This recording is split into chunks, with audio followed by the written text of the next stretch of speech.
Hello, this is a guy who likes fanfiction and is too lazy to read, so here is Murasaki in audio form. Check the description for the links to the author.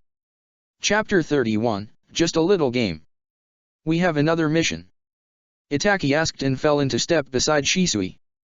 Shisui smiled. Sun hot on their skins and shade cool. Robust boughs, bearing stray touches of old autumns, shook in the breeze. Autumn would soon be upon them, but the red-hot light from a waning spring's sun burnt through their jackets and made them sweat profusely. "We do," he said and wiped at his forehead. "It's a training mission with few young ones from the Genin Academy." Itaka looked ahead, walking under the shades. Unlit lanterns swung from the limbs. Alongside the stone pathway, a stream, which spilled from between the gaps in the rocks, meandered its way to the trail's end and disappeared into a deep crevice in a sacred stone. The stream came from up in the mountains and bent sharply towards the river, its waters slow and lazy in the height of seasons, existing together like brothers, that did not know forgiveness. "How long will it take?" he asked, his voice smooth and young. Shisui laughed and turned his head to look at him. Itaka was a bit shorter than he. "Suzuki's asking you to play with him? He doesn't like sharing you, does he?" he asked, his eyes squinting under the sun. "I promised him that I'll be back before dusk," he replied, shading his eyes. "If I don't make it back, he'll be unhappy." He created a smile on his face. "I guess we'll have to." He could not say more as his foot sank into the uneven portion in the pathway, and a sharp needle went straight through the soft underside of his foot. "Shisui-san, are you all right?" Itaki asked in a tense voice, grabbing hold of Shisui's arm to keep him from falling. Shisui winced and sank down to the ground, then, with great difficulty, he pulled his foot out of the hole. His sandal was broken, the needle, still stuck inside his foot. "Good sage. It went straight through my foot. What is this?" He grunted, pulled out the needle, looked at the hole in the path. "It looks like a trap. For something." Itaka bent his head down and looked into the hole. It was small and had a trap mechanism to shoot a needle upwards, a wooden apparatus, now broken, thread, and tiny spring lay about at the bottom. "Someone must have left it there for an animal," Itaka said, tilted his head to look back at Shisui. Shisui squeezed his right eye shut and grabbed his foot. Twisting his back a little, he bent forward and turned his foot into his eye's focus. "Just a little wound, it isn't bleeding, though I don't think I'll be able to walk for a few days. It had a bit of chakra on top to damage the tissues," he said and picked up the needle and turned it around. Itaka took the needle from his hand. It had traces of a familiar chakra on its tip, smeared with fresh red. He thrust it into his pocket and stood up.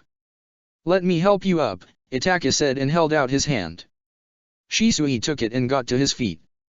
He favored his left leg and kept the injured right foot above the ground. "I think I'll go to the infirmary and give the mission to someone else," he said and clamped his hand on Itaka's shoulder to steady himself. "You're in no condition to walk by yourself." Itaka looked around and found Serizawa and Kai walking towards them. "You too, help Shisui-san. He's injured." Both of them broke into a jog and stopped close to them. "What happened?" Serizawa asked and circled his arm around Shisui's waist. "Nothing, just an animal trap. Someone had set it up in the path," Itaki explained and turned his head to the hole in the pathway. "He probably forgot about it." Kai pulled the broken apparatus out of the hole and twisted his head to look up at Itaki. "This could have hurt a child. So careless," he whispered the last words and shoved his hand into the hole again to pull out the spring and the broken thread. Itaka brought his eyes upon Serizawa. "Take him to the infirmary. There was chakra on the needle. It's almost gone now, but it could damage his foot," he said, looking at Serizawa as he nodded and walked away with Shisui. "I'm taking this to the infirmary," Kai said and walked after them. Itaka watched them till they turned a corner and disappeared behind a large house. Wind, spring's farewell, hit his sweat-soaked skin, and he raised his eyes to look at the rain-drunk clouds coming into the space overhead. It would rain soon. He reached into his pocket and pulled out the needle again. Residual chakra still existed on the tip, shimmering in the sallow lights. It was quite like his own. His Sherry-non told him all. He half-turned and saw a child's face slip back quickly behind the dense foliage about 50 feet away. He would recognize those rosiest plump cheeks and loveliest big eyes anywhere. He flashed behind the branches and grabbed the unsuspecting child from behind. The boy child let out a tiny squeak of surprise and jumped up in his arms. "I caught you, Suzuki," Itaka whispered in his ear, knelt down, and turned Suzuki around.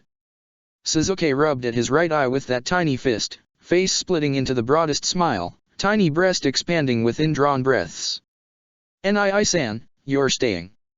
He breathed out in the happiest voice, and his face like lilies bloomed in excitement. Itaka brushed the sweaty hair from Suzuki's eyes. "I have to, now that you left that trap in the path for Shisui-san," he said, a smile flickering upon his lips, and carefully wiped away, with his thumb, a smudge of dirt on Suzuki's white brow. Suzuki frowned and sucked his cheek in. "He doesn't let you play with me, takes you away. I don't like it, not fair," he complained, a color of anger love bright in his most lovely face. He could have been hurt. "That's not nice," he said gently and cupped Suzuki's cheek. "You know that, don't you? He's mean," and he stopped, and his face twisted into a look of concentration. "It was just a lil game." "Nii-san, Nii-san. You know what he said? He said I can't make traps 'cause I'm 4. I showed him." He made his eyes bigger and raised his tiny knuckle into the air and shook it. Itaki had an urge to pinch his cheeks, but he realized that it was hardly something to congratulate him on. Making traps is a dangerous pastime for a little boy. "I can't be here all the time to watch over you. What if you get hurt?" "Suzuki, don't do this again," Itaka said, his voice soft and sweet. Suzuki stared down at the ground, his small feet dirty from all the dust and dirt about him. He was not even wearing any sandals. "Am I a pest to you, Nii-san?" he asked suddenly, the expression on his face melting into a look of complete sadness. "Of course not. Why would you say that?" he asked and lifted Suzuki's chin up. "You know that's not true." Suzuki averted his gaze, his pink mouth shaking now. His big black eyes misted over that he looked on the verge of tears. "You don't stay with me. You go away. You don't play with me. You're my only brother." "Not fair, Nii-san, not fair," he protested in such a small voice that it barely made it to Itaka's ears. "Suzuki," Itaka sighed out and bent his head a little to look at Suzuki, his face losing its white color under the thinnest shadow, which he cast upon him. A misty smile played about Itaka's lips. "I'd never do that on purpose. I try my best, but you know how busy I am. I promise I'll make it up to you over the weekend."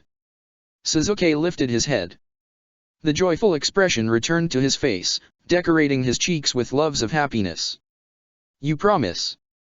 he asked and tiptoed to put his tiny hands on Itaka's shoulders. "I promise," he assured, "but you'll have to apologize to Shisui-san." "You're a good boy, aren't you?" With the greatest fury a child his age could muster, Suzuki twisted his cheek again. "I don't want to. He's mean, he does it 'cause he's mean. He knows I love you," he protested, with a subtle twist of his mouth, and nodded his head. Itaka smiled in response, feigning surprise. "Oh, you love me?" he asked, pinching Suzuki's cheek and looking at the return of the lighter mood, which fell over him and danced in his eyes like fires. "I do. I love you the most, more than Oto-sama and Oka-san more.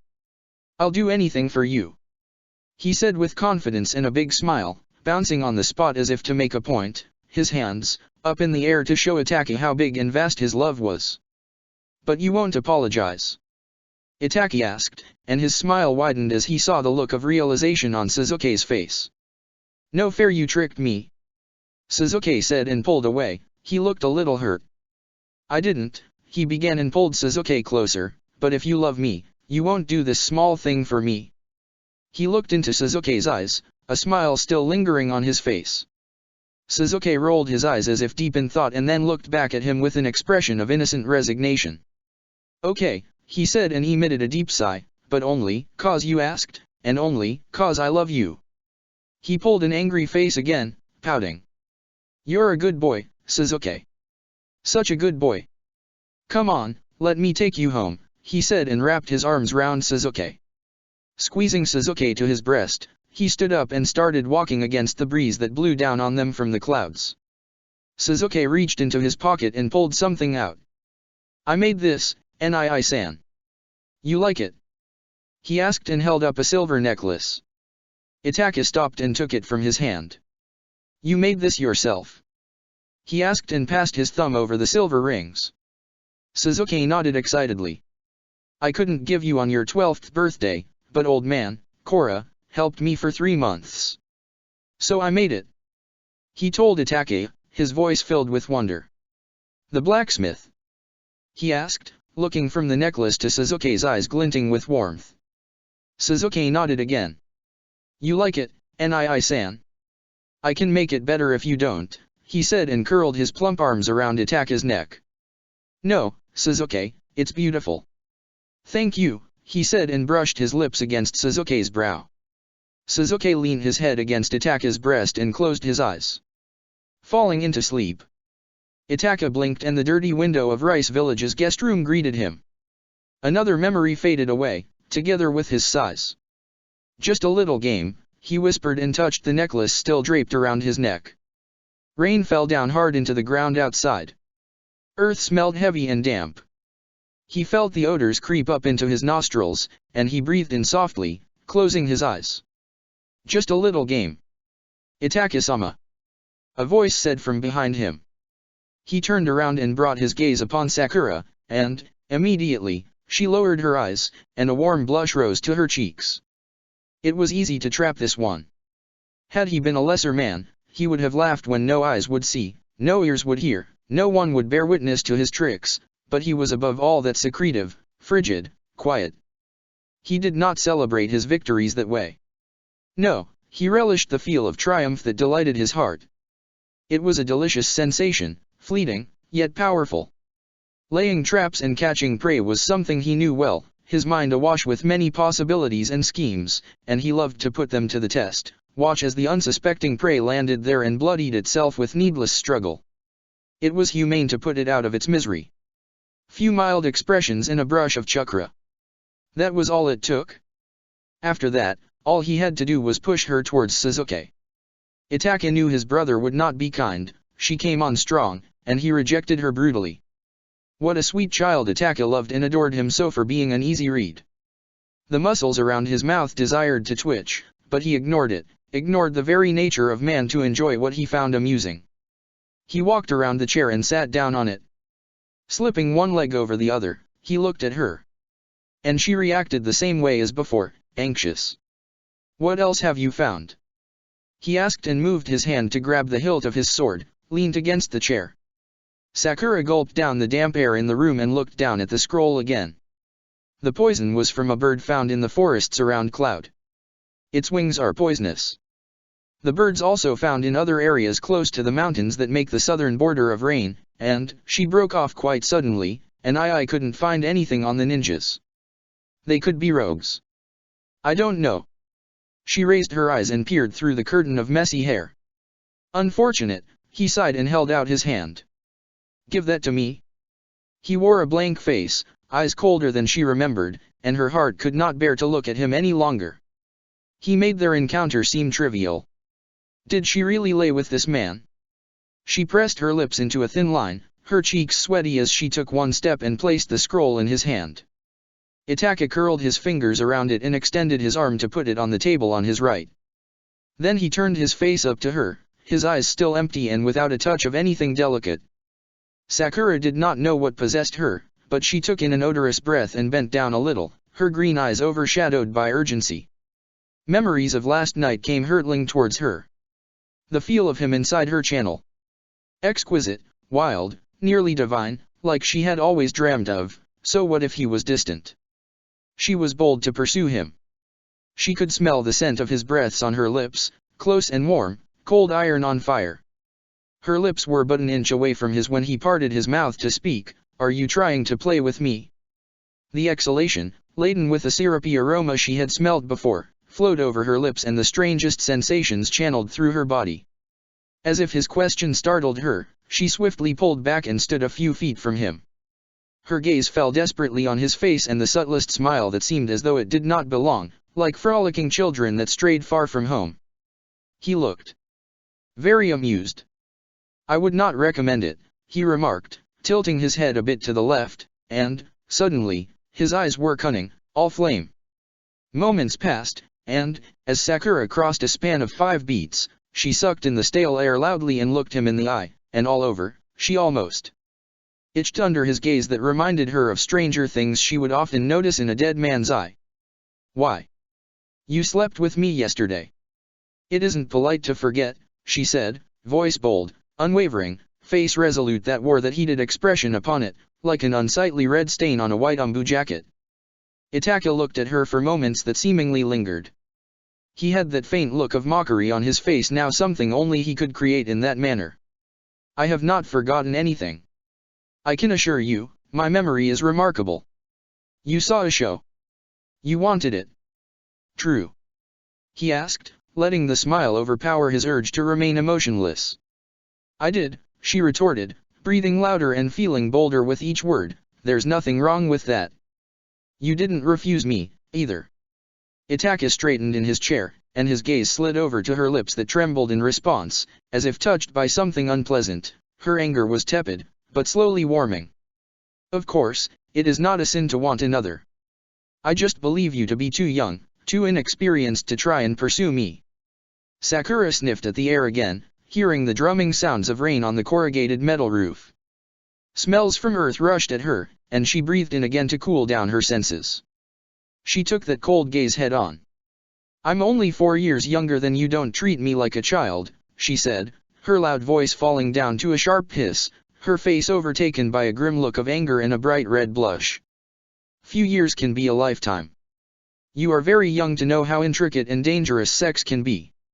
It can be exquisite, soft even. If I allow myself moments of fancy, Itaka spoke, his voice unexpectedly deep in her ears, and his eyes changed their outward appearance like a playful chameleon. One moment they looked clever, the next, hollow and dangerous. Lightning whipped the sky, and the underbelly of clouds burned blue. The floor beneath her sandals creaked and squeaked, but she did not break the contact of their eyes. What was it to you? She asked harshly, her face working feverishly with an emotion she could not name. Ah, that interests you? He asked, his white face showing a refined red hue, a gift from autumn. Perhaps to satisfy your curiosity, for you whispered my brother's name as though in a dream. The furious expression disappeared from her features and shame came into her eyes. She shivered. I. She lost her voice and tore her eyes away from his. Do not be shy, he went on, pulling her eyes up with the power of his strangest voice, the next best things can be exciting. He pulled the sword onto his lap and turned it around in his hands. You don't have to mock me. You didn't refuse me, and now look at you. Taking the higher ground. You brothers, you're the same. She said, her words shaky, and suppressed the tears on the verge of escaping. His arm twitched a little, a reflex action, and suddenly the sword's tip was moving up between her naked legs, slowly. Her skin trembled as the icy edge dragged along the tiny hairs. Do not move, or you will cut yourself, Itaka whispered whilst he moved the sharp end higher and higher till it touched the hem of the short skirt and the swell of her inner thigh. Sakura's eyes widened, spine tingling, and a sudden rush struck her core. She looked down and hissed as the tip cut into her skin. He pulled the sword back with a quick movement of his hand, then he shook it once to throw away a tiny spider and a single drop of blood clinging to its tip. I told you not to move. Now, you have cut yourself. You are clumsy, he spoke as he leaned the sword against the table. She kept staring at him, the character of her features harsh under the assault of many feelings, one more upsetting than the other. When she did not say anything, he spoke again. What do you want, Sakura? Do you want me to take you sweetly on the floor, push you unkindly against the wall, bend you quickly over this table in a wanton manner? You seem to be in a mood to play. Though I must warn you, I do not want to dirty my clothes in this filthy place. His words created a sting on her skin. And it hurt. Is that all it was to you, an act? A habit? She asked, shocked. He merely smiled. You are surprised? It is not a prayer from the sage's holy teachings. I call it a habitual release of social pressures. A spill after the high. Nothing more. He paused, and his eyes brightened under the shroud of something she could not understand. You think it to be some folk-tale passion. I do not.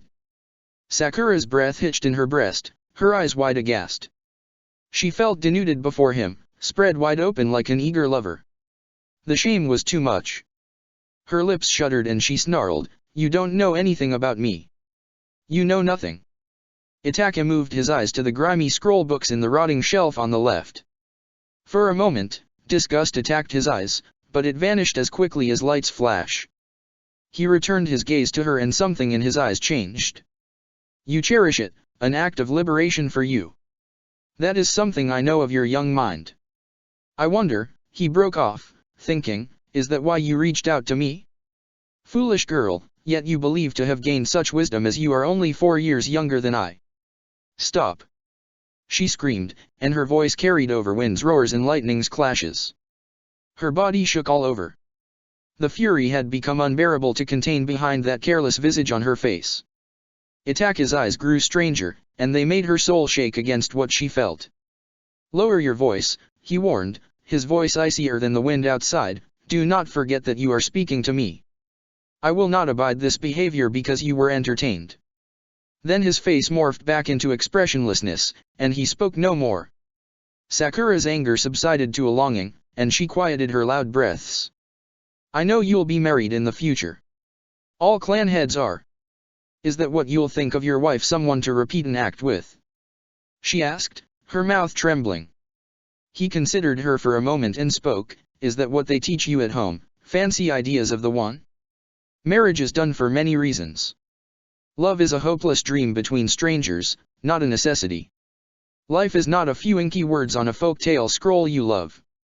Then he fixed her with a disinterested gaze. "Are you satisfied with the answer? Your curiosity in my would-be wife is astounding. Suzuki, he really takes a lot after you. He's just like you." She finally burst out loudly, unburdening herself of the words she had in store for him. Quite delicately, Itaka pressed the back of his fingers to his lips, closed his eyes, and his breast shook with the flutter of suppressed laughter. "Does my honesty wound your heart?" he asked, unable to keep a little note of amusement from his tone, and looked very curiously at her. "Do you want me to admonish Suzuki for he seeks pleasure? He is a boy. I want him to enjoy life. Rest assured, women flock to him, many of them. I have never found him wanting. Should I scold the boy for enjoying what comes to him?" She could not force out a single word from her mouth, so he continued, "Suzuki is not a patient child. He does not enjoy the company of anyone who displeases him. Even a little. Women come and go. They hope to change his heart. They interfere in his affairs, and he cuts them loose. He has always been this way. As long as I can remember, and I remember every moment of his childhood as though it were yesterday. When he was a little child, he abandoned the toys that he himself broke. He would never touch them again. They lay neglected in the shadows till Tanaka would pick up the pieces and throw them away. He would never ask for them. He would forget them as though he never played with them, held them in his little hands. It came as easy to him as smiling. Sweet boy. Honest. Once he has his heart made, he does not change it. It is in his nature.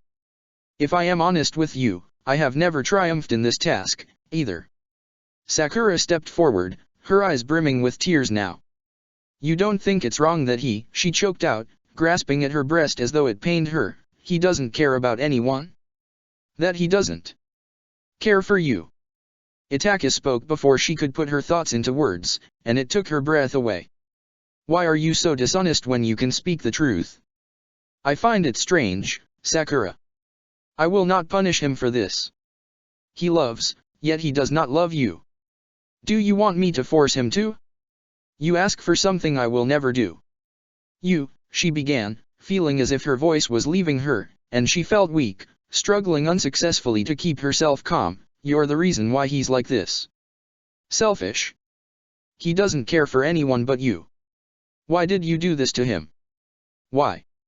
Slowly, Itaki rose to his feet, and his features returned to their natural state, to exhibit an inveterate commander's demeanor. an unyielding stone beneath a cascade.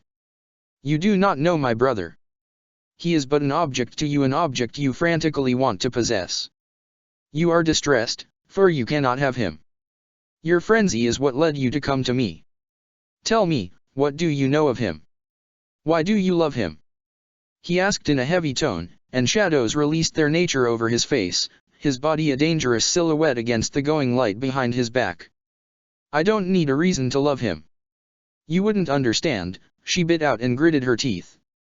What she felt for him was a hurting pain in her body now. Ah, he breathed out, but you are so arrogant to assume that I do not love. What you feel for him is not real, and you will perish once it wounds you to your core. Do not say I never warned you. What are you? She stopped and staggered back, face ashen, eyes wide, colored with tinges from terror. Advice. Lights do not reach the roots beneath the ground.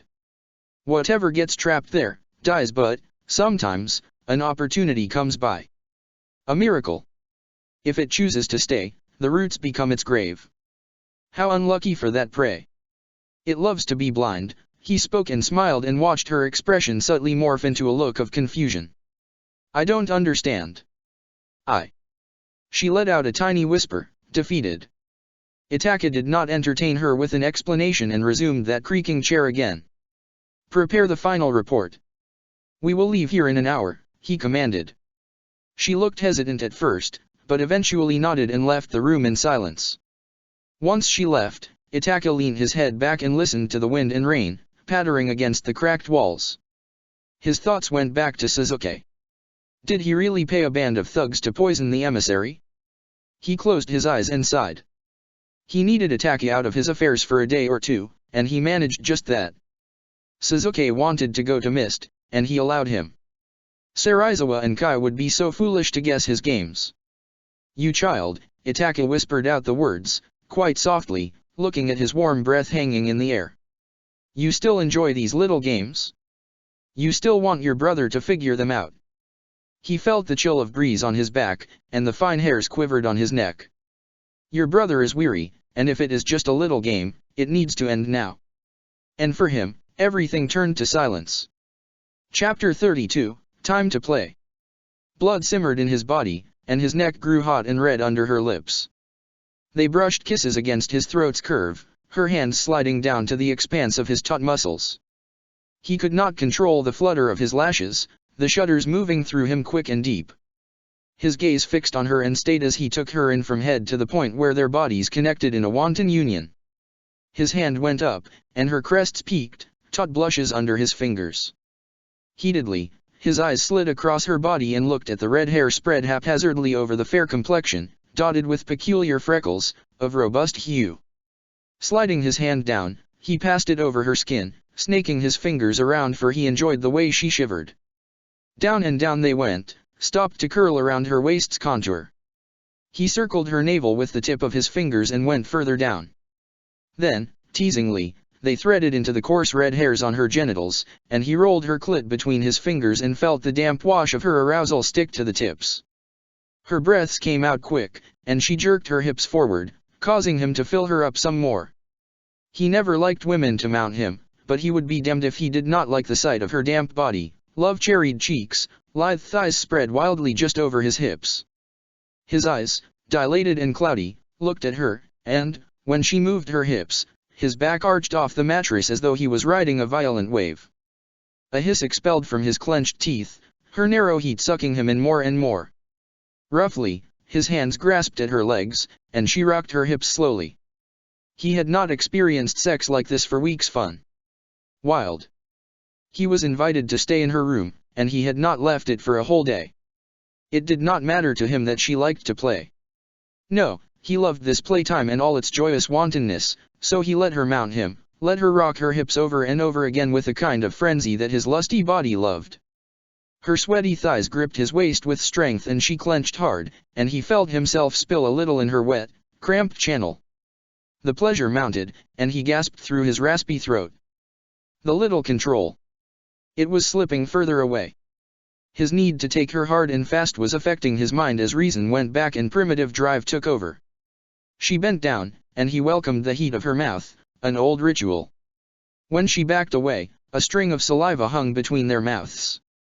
He dragged his lips along her jaw and felt trembles of her quick pulse there.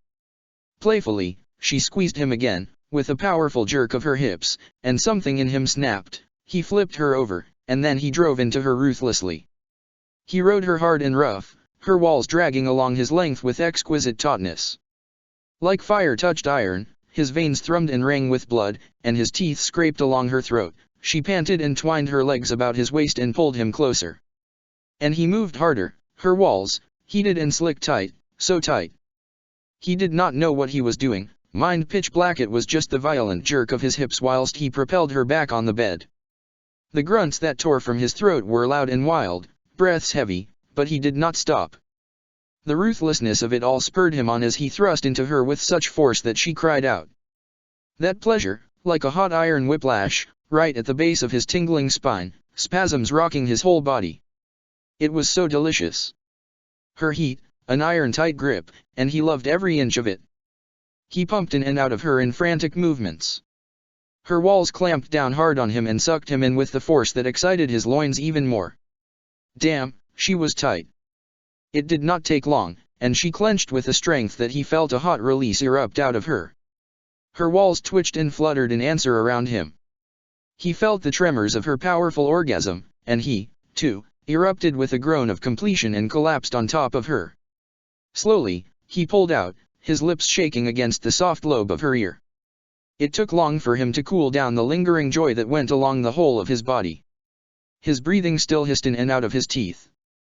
Her legs wound firmly around his hips, but he felt her loosen her grip, and then she finally unwrapped them. His pants were wet from their sweat, they felt itchy on his skin now. You're rough, Suzuki-kun, she said, almost playfully, against his fever-thrilled skin, her lips on his sweaty throat again. And damn it, to Yomi's deepest pits, he was still hard as an evil rock. Her lilting voice sent tremors down his length, and he found himself working into her again, their bodies still slicked with sweat. Then he felt her bucking upwards, and he began matching her pace. It did not take long for it to turn into a jerking, mad, clawing affair. Lying on his back, Suzuki stared absent-mindedly at the ceiling. It was night. The moon hung high in the sky. Its white shafts barely made it in through the open window. Autumn breeze rustled the deep red and soft yellow foliage outside, and crickets chirped noisily, their sounds sharp and intermittent in the dead of the night. Taking in a shaky breath, he filled up his lungs with fresh night air. His fever was cooling, that best thrill ached dully in his veins now. The sweat on his breast quivered down the sides. He sat up, eyes roving slightly in May's direction. She was sleeping peacefully under the messy sheets, severely rumpled now. His sherry non could tell. He swung out of bed, stretched a little, and walked over to the door, picking up his discarded shirt along the way. The house was quiet. The guards had left the area for another round about the village. He could never believe them to be so foolish. Why are they making this so easy? He thought, stepping outside, his eyes turned skyward, and shadows changed to dark clouds overhead. They barely hid the moon behind them. A stream erupted from next to the well, bubbling up, and sending cool sprays to make the grass soggy. Suzuki bent down, made a scoop of his hands, splashed his face several times. The heat roused his body like steam on a tempered blade, but he would manage. He slumped down by the well and leaned his head back, his ears filling with the plashing patter of drizzle that dotted his face and soaked through his clothes. "Yell loud, Suzuki, too loud," a mischievous voice said from inside the well. Suzuki did not turn his head and pushed his hair from the forehead. "I thought I told you not to come till the moon was not on the other side. You don't ever listen, do you, Suijitsu?" he said, and wiped his wet face with the back of his hand. "Doncha worry ya purty head. I've got enough water, air. No fucker'll be able to detect me," he replied and poked his watery head out of the well's mouth. That wide smile was plastered across his face, complete with the over-efficient display of pointy teeth. "You goes keepin' an eye on Kojiro and that Byakugan Horden, blowhole. Hate that mumfucker." Suzuki put his face in his hands and wiped away the droplets again. "Good," he said, and looked down at the ripples in the stream that burbled by his feet. "Yeah, no, she's a clever lil slut, doncha? I can't believe ya keep fucking her like that."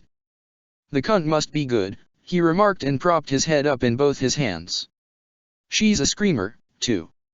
I heard her ruts all the way over there by the lake.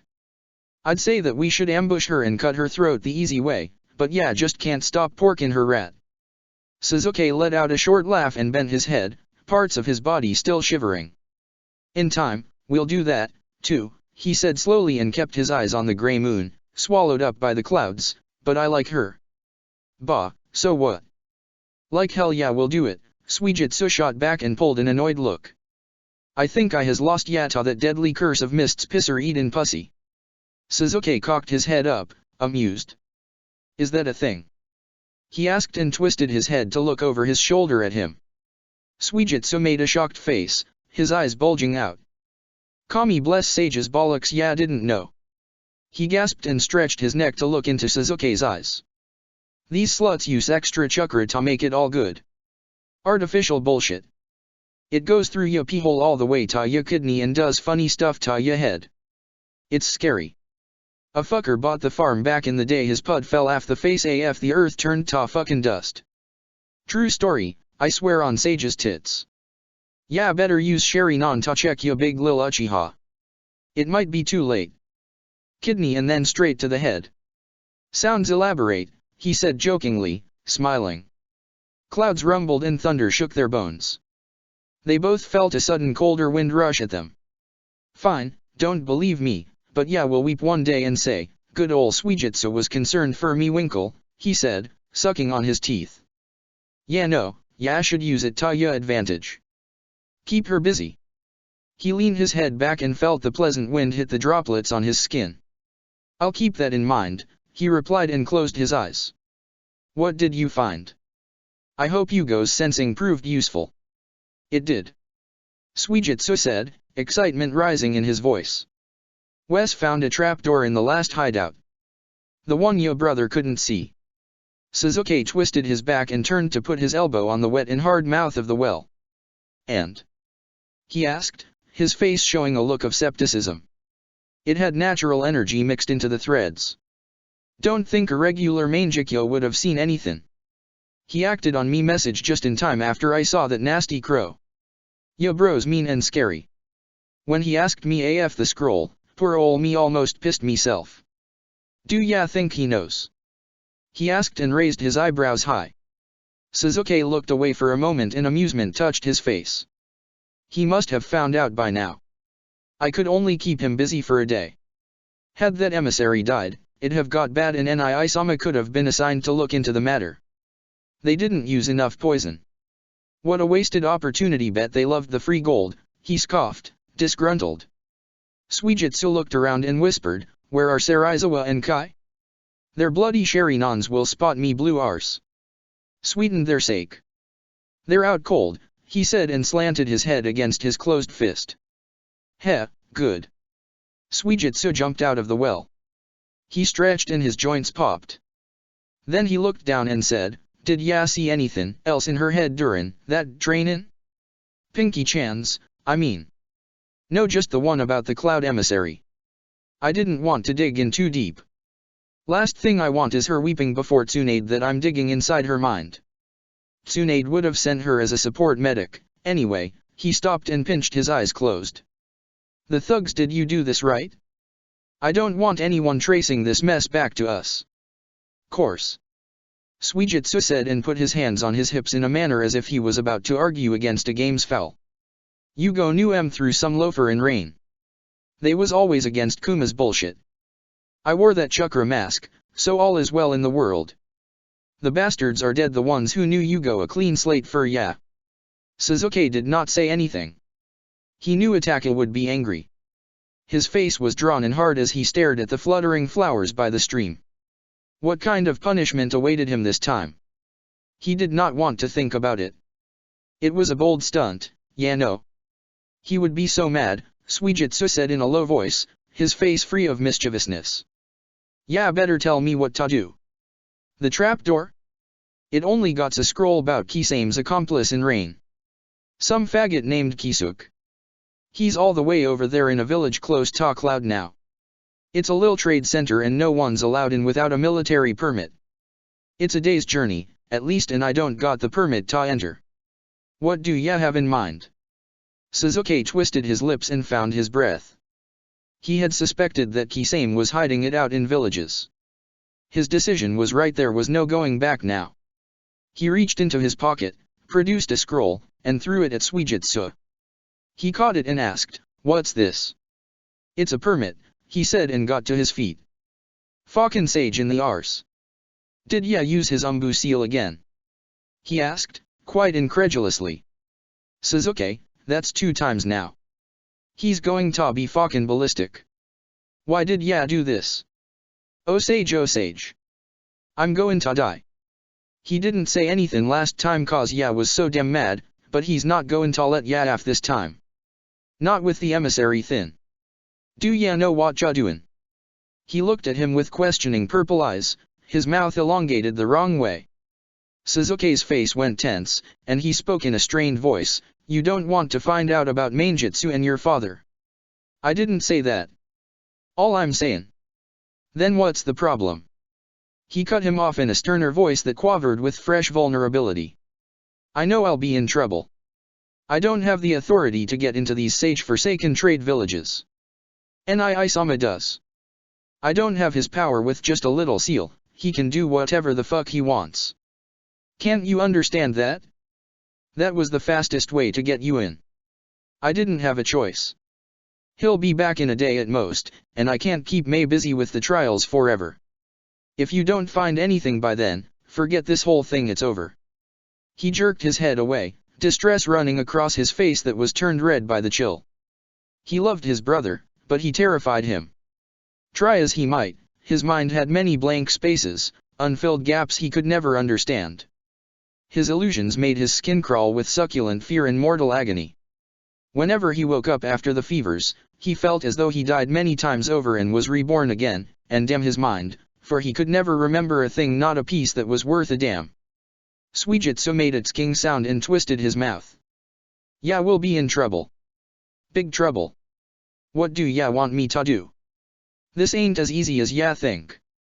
Ya clever, very clever. The smartest mate I know, and I've known a lot of mates, but damn," he paused and let out a loud sigh, "ya brother's a fucking daemon. I don't even know what he'll do to ya. Sage fuck, he could kill me.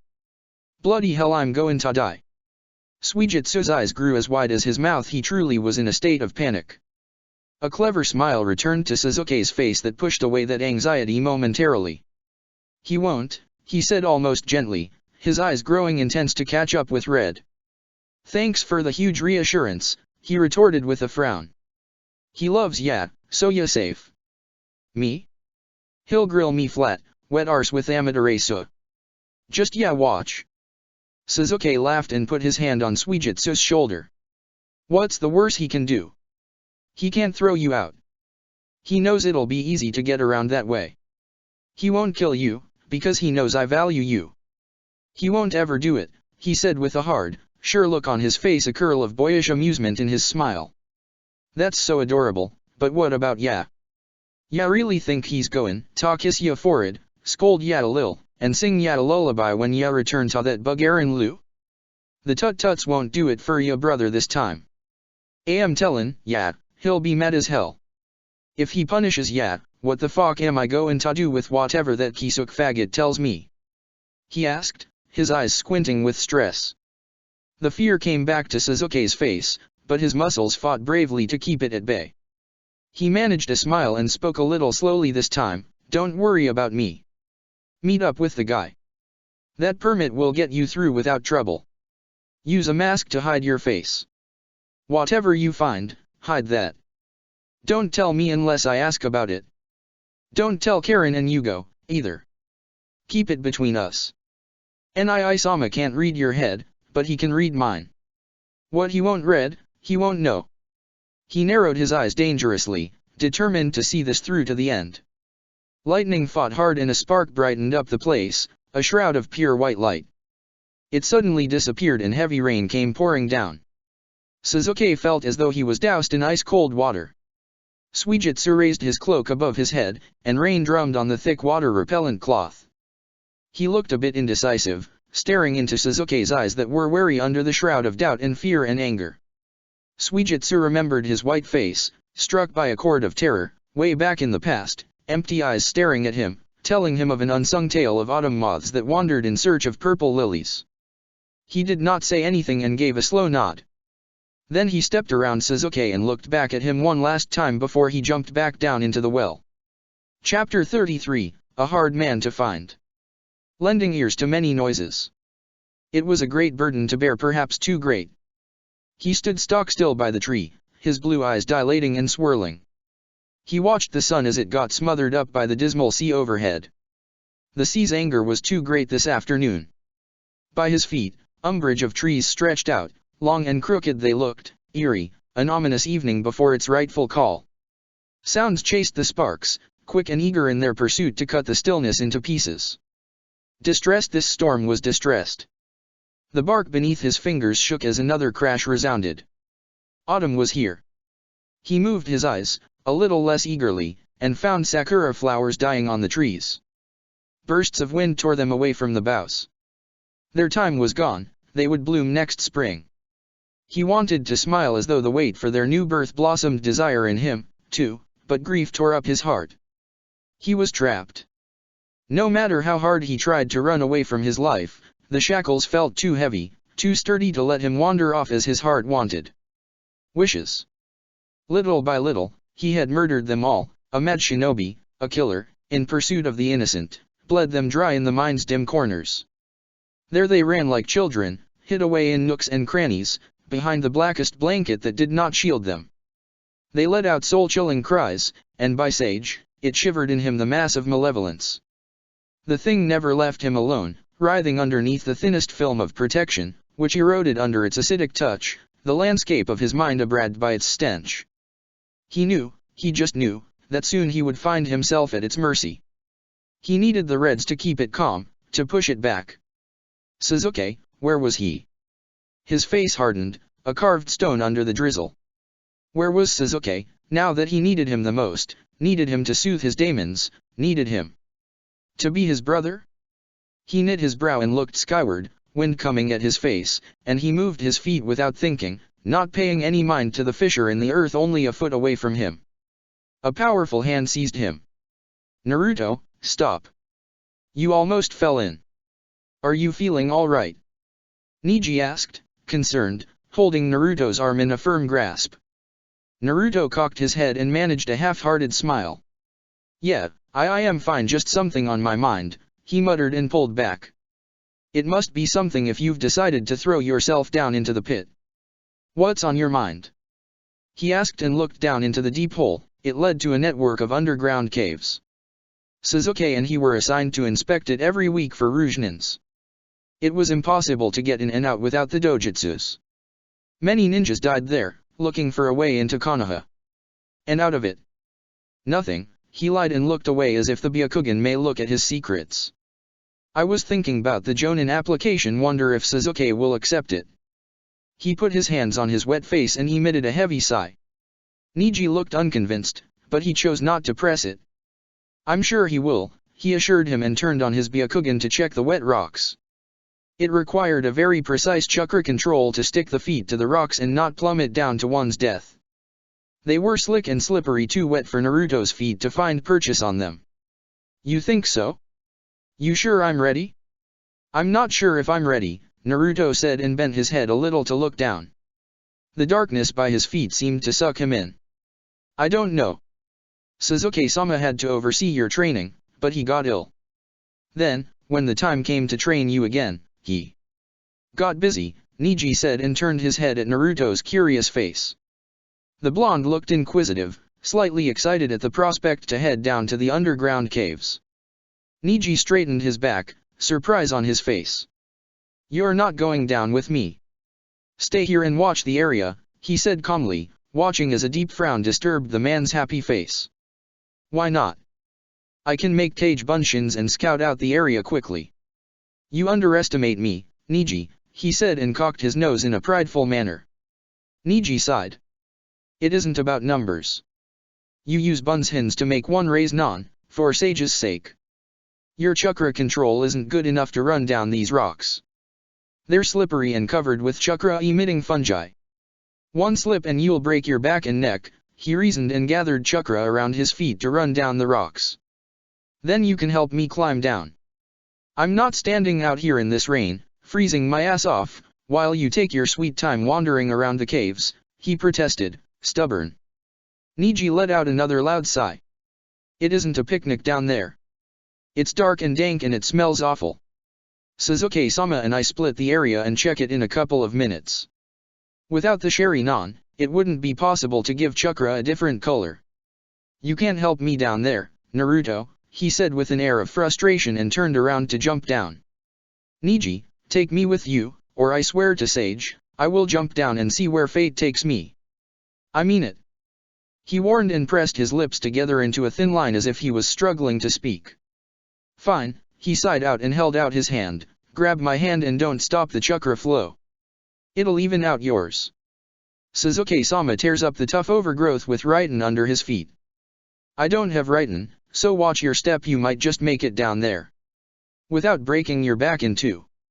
Naruto grabbed his hand. A ray of sunshine, aren't you? He retorted, a bit annoyed.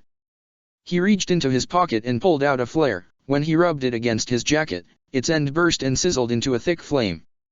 So everyone tells me, Niji said and took a long leap into the darkness with Naruto. Suzuki's mean streak has rubbed off on you, Naruto remarked and kept his legs steady whilst both of them stood at an odd angle on a very wet rock. Their feet clung to the slippery fungi, chakra tearing through the thick layer to secure their passage. They leapt from rock to rock and roiled the mist in the chasm. The red light bounced off the wet rocks and rent the shadows that wavered about. At last, Niji landed down into the mud. Naruto slipped beside him but caught his balance. He craned his neck to look up. He could still see the opening, akin to intermittent sparkles, some 500 feet above their heads. Droplets fell down on his face, and he wiped them away hastily. Has it? Niji asked at length and gulped down the cold air in the maw. It was a heavy weight in his lungs. Naruto fixed him with a curious look, and his mouth twisted into a smile. Course it has. Suzuki's a grouch, he can be a real asshole sometimes. Imagine, sticking to him nearly all the time like you do as his assistant. It's gotta be contagious, he remarked and gave a slow laugh. Niji did not say anything and flicked his head to indicate that they had to go. Send some bunshins down the tunnels in the back. Make sure you check every nook and corner. I'll keep my Byakugan on just in case, he said. Naruto grinned and created 3 cage bunshins. They mimicked Naruto's expression and created quite the din before they disappeared down the tunnels behind them, each with a flare in hand. The lights glowed for a few more feet, disturbing the darkness's rest, till they disappeared from sight. They could see the bunshins no more. Say, Niji, he paused and wiped away an ice pellet with the back of his hand, is your seal gone now? Has the counter seal really worked? Niji stopped and turned around. He looked a little surprised. Did your father tell you? He asked, staring at the artificial blush on Naruto's face in the light's glow. Even his blonde hair appeared vivid red. It was chilly here in the dark. The sun never shone on the rocks, and the smell of musk and dead plants suffused the air. It was a bit hard to breathe.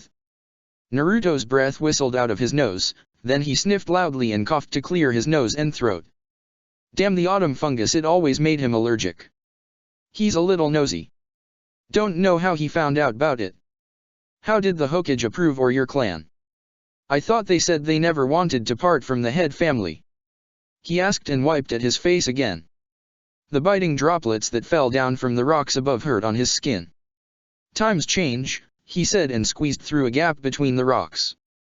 Naruto followed and stuck his arm through the gap first to let the light guide his way. Good for you. You're free. I'm surprised the Hokage approved. You know the kind of influence Hayashi has on those old farts. They try to force the Hokage's hand sometimes. They're all in on the most shady stuff, he said in a gruff voice and pulled his leg out of the gap, steadying himself. I don't know how, but Suzuki-sama got it done, Niji said, his tone soft, face softer as the light touched his sharp cheeks and made them radiant. Naruto coughed and put his hand on his head to scratch his scalp. Suzuki? Really, how? he asked in a confused voice. His features told the same story. Niji placed his hand on the wet rock beside him and turned his head a little to look at the area obscured by his blind spot. The whole world around him was awash with monochromatic shades. He saw the glow of chakra and a centipede crawling into a crevice and the crabs scuttling here and there, seeking water. They would find it just down the tunnel.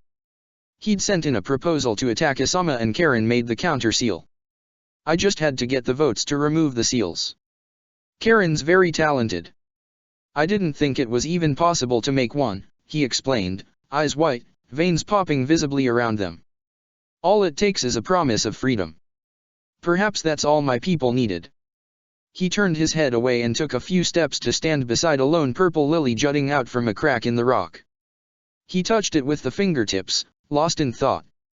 He was surprised to find it here, but it received enough nourishment from the chakra and dark full moon's light must have reflected off the rocks to feed its hungry mouth.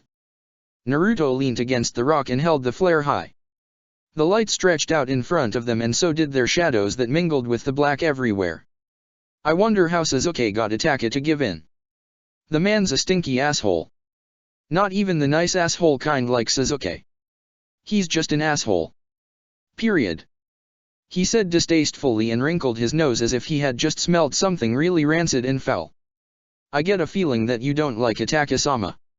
It wouldn't be the first time you've bad-mouthed him, he said with a smile and looked over his shoulder. Half his face came under the severe red light. They're brothers. I'm sure Sasuke-sama knows how to get things done. Naruto looked incredulous, his blue eyes becoming wider, threatening to slip beyond the boundary of his face. Niji, you're too nice and naive. How can anyone like an asshole like Itachi? He's a sick man sick. He said and made a silly face, looking somewhere between disgusted and irritated. And Sasuke? Bet he gave him the pup's eyes, made a sad little face, and told him that he won't speak to him ever again if he didn't do as he says. His emotional blackmailing works sometimes, unlike my mother's charms. He widened his eyes and created a toothy grin that showed half his teeth. Niji pressed his knuckle to his lips and suppressed the laughter that vibrated in his breast. You love to make everything sound simple, he remarked, wearing a smile on his drenched face. It's the truth and you know it. Itachi is a damn lunatic. I've seen it with my own two eyes. He either smothers Sasuke with a mother's love or kicks his behind with no care in the world. There's no gray in between. None. And Sasuke's fine with these psychotic episodes. I've been telling him for years to put his foot down, but he starts breathing down my neck if I say one bad word about Nii-sama. I swear it, Itachi's fucked up his head. I get that feeling sometimes, and I worry for him day and night, he ended with a loud, dramatic sigh. I'm sure, Niji remarked with a quirk of his eyebrow and started walking ahead. Shall we finish this? I have to get this done before Itachi-sama comes back. He might require a report of the team exercises, as well. Yeah, go ahead and ignore what I said. You know it's true, Itachi's a creepy cock. He said loudly behind him and listened to the cave's echoes and the words bounce back at them about a dozen times, creepy cock, creepy cock, creepy cock.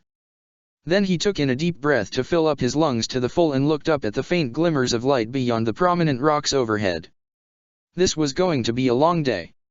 It was afternoon when Suijutsu made it to the trade center, a small village, wedged between two high mountains.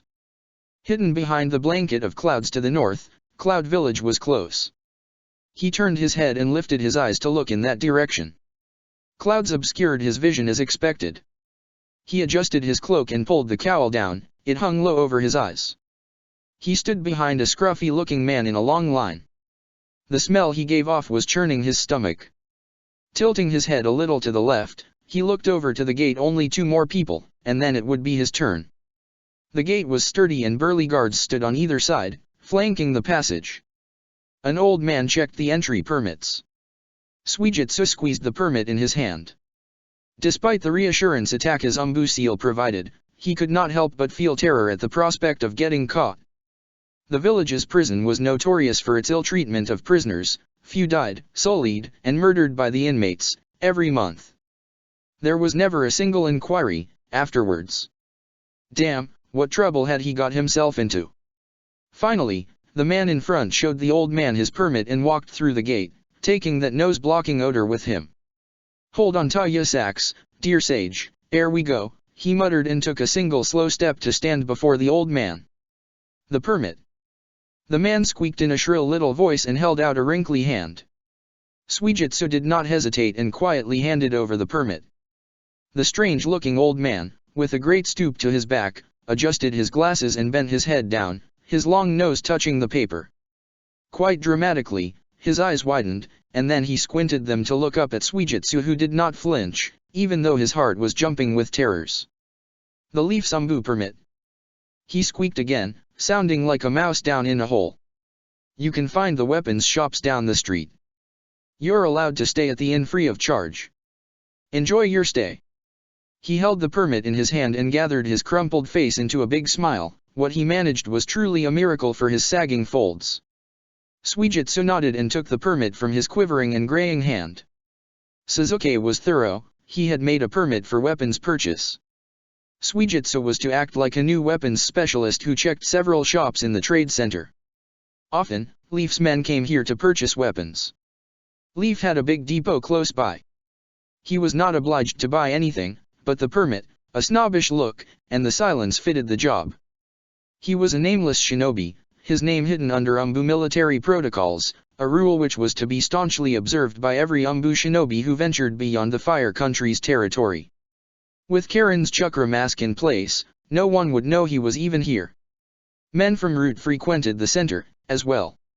It would be impossible for Itaka to lay the blame on him. Suijitsu chuckled and walked to the inn, about 200 feet behind the shops. The younger Uchiha was a little imp. He never remembered Itaka's punishments. His brother was clever to reword the memories. The strength of his genjutsu painted the incidents black, but somewhere in the back of his mind, he was sure his brother would not get inside his thoughts this time, and he was right. Itaka had punished Suzuki cruelly this time, and he did not want to risk hurting the tender chakra veins behind Suzuki's eyes anymore. Suzuki, being Suzuki, was unintentionally taking advantage of his brother's weakness. If all went well, he, too, would exact revenge upon Mists and Leaf's higher-ups that got his brother and father killed. All was well for him, but he could not help but feel guilty for lying to Suzuki. They had been friends ever since he came to reign in his childhood. He remembered Suzuki, only 10 then, sticking close to his brother, looking up with a smile on his face for reassurances, his small hand in Itaka's. They had come to watch the local ninjas display their skills. It was a monthly theater-like show for the influential families from the shadow villages. Pitiful, but that was how the poor survived, their few lucky ones, anyway. If they impressed someone, they would be labeled hired hands, taken under their wings, and off the market.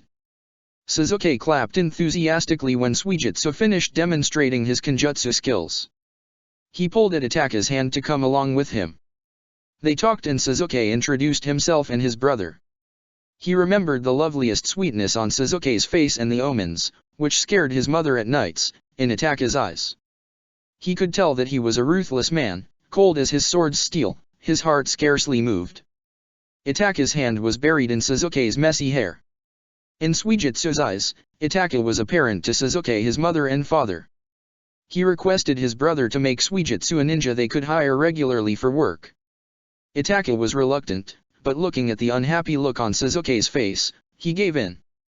Suijitsu was so poor back then, his clothes tattered and torn. His skills with the sword impressed Suzuki.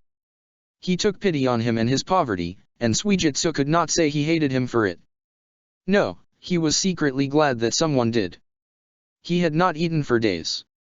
Alone and left to rot by mist, his mother died, and his line ended, "Save him."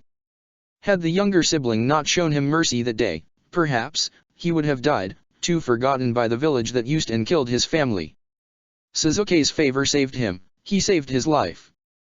Suijitsu owed everything to him. That was why he hated lying to him.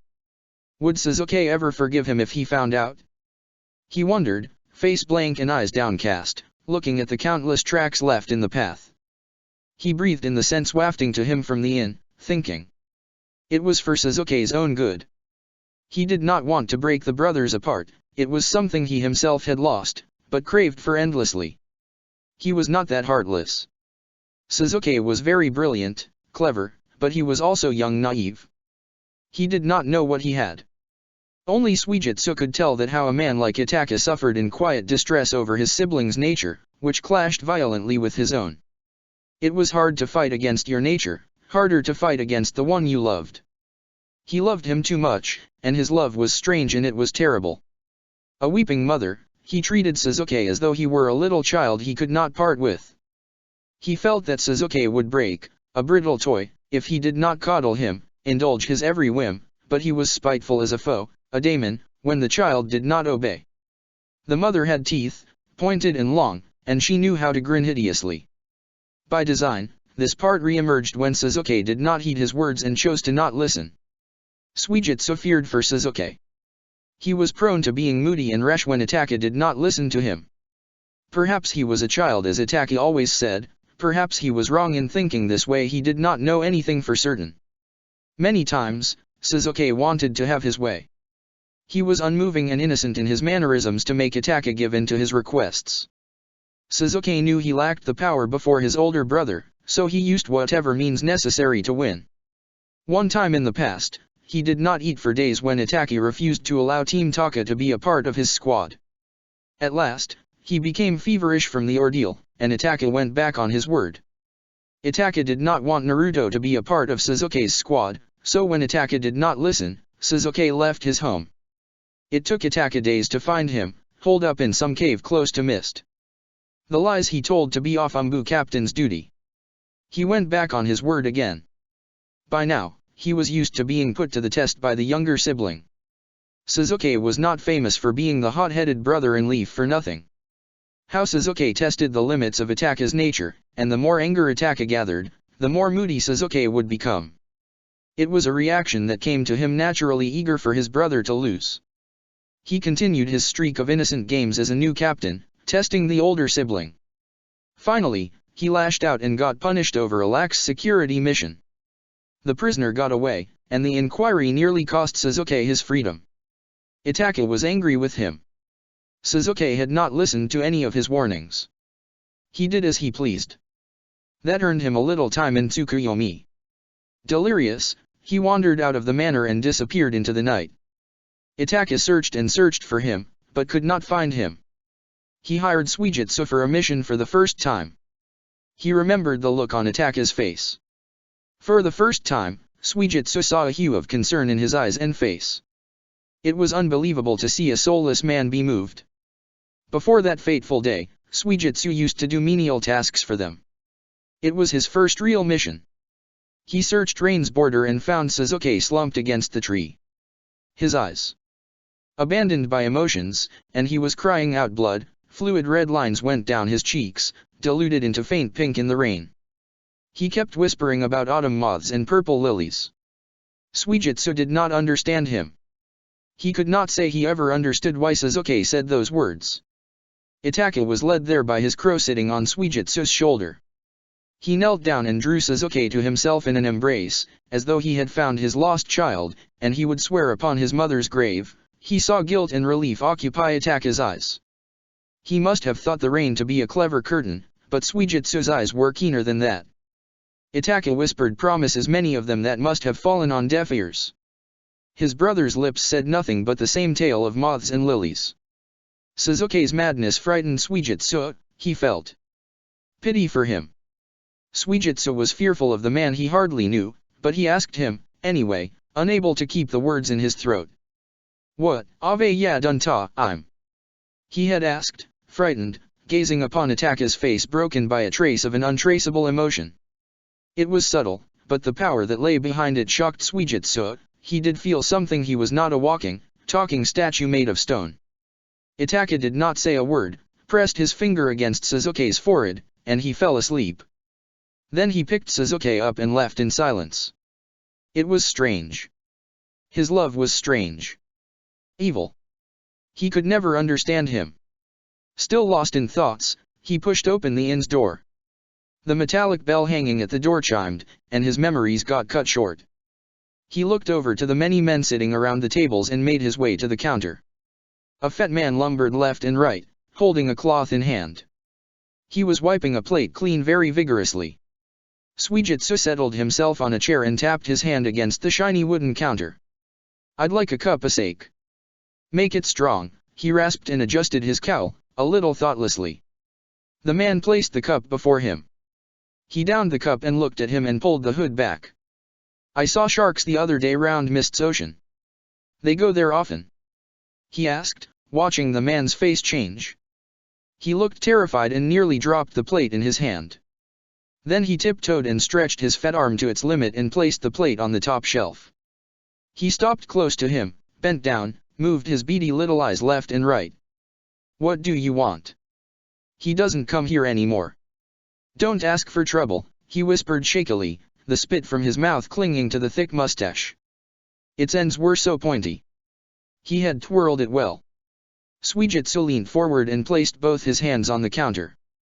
I'm lookin' for his right hand. He lost it ere I heard, he said, narrowed his eyes, stretched his lips wide into a smile. The fat man wobbled a little and pursed his lips, they practically disappeared behind that great red mustache.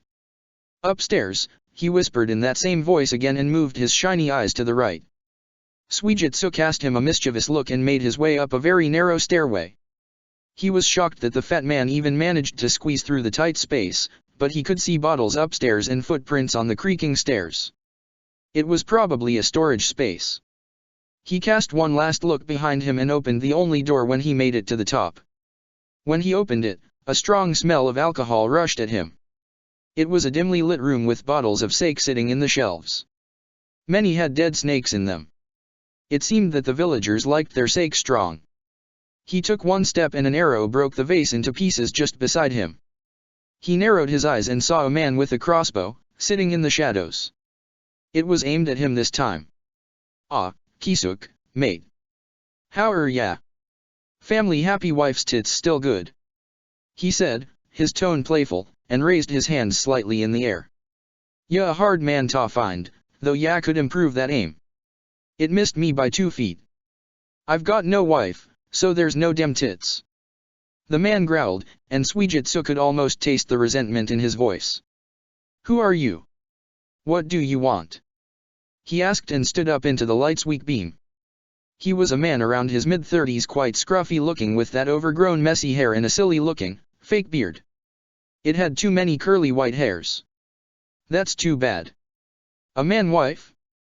Her pud's good? Ya look like a man that's seen some serious shit. And, he paused, catching a whiff of a nasty smell Kisuk gave off, ya smell like several men. They ain't got no onsen here, mate. He waved his hand in front of his face. The puff of wind from the window had sent the smell his way. Kisuk aimed the crossbow higher this time, his eyes 2 dangerous black points.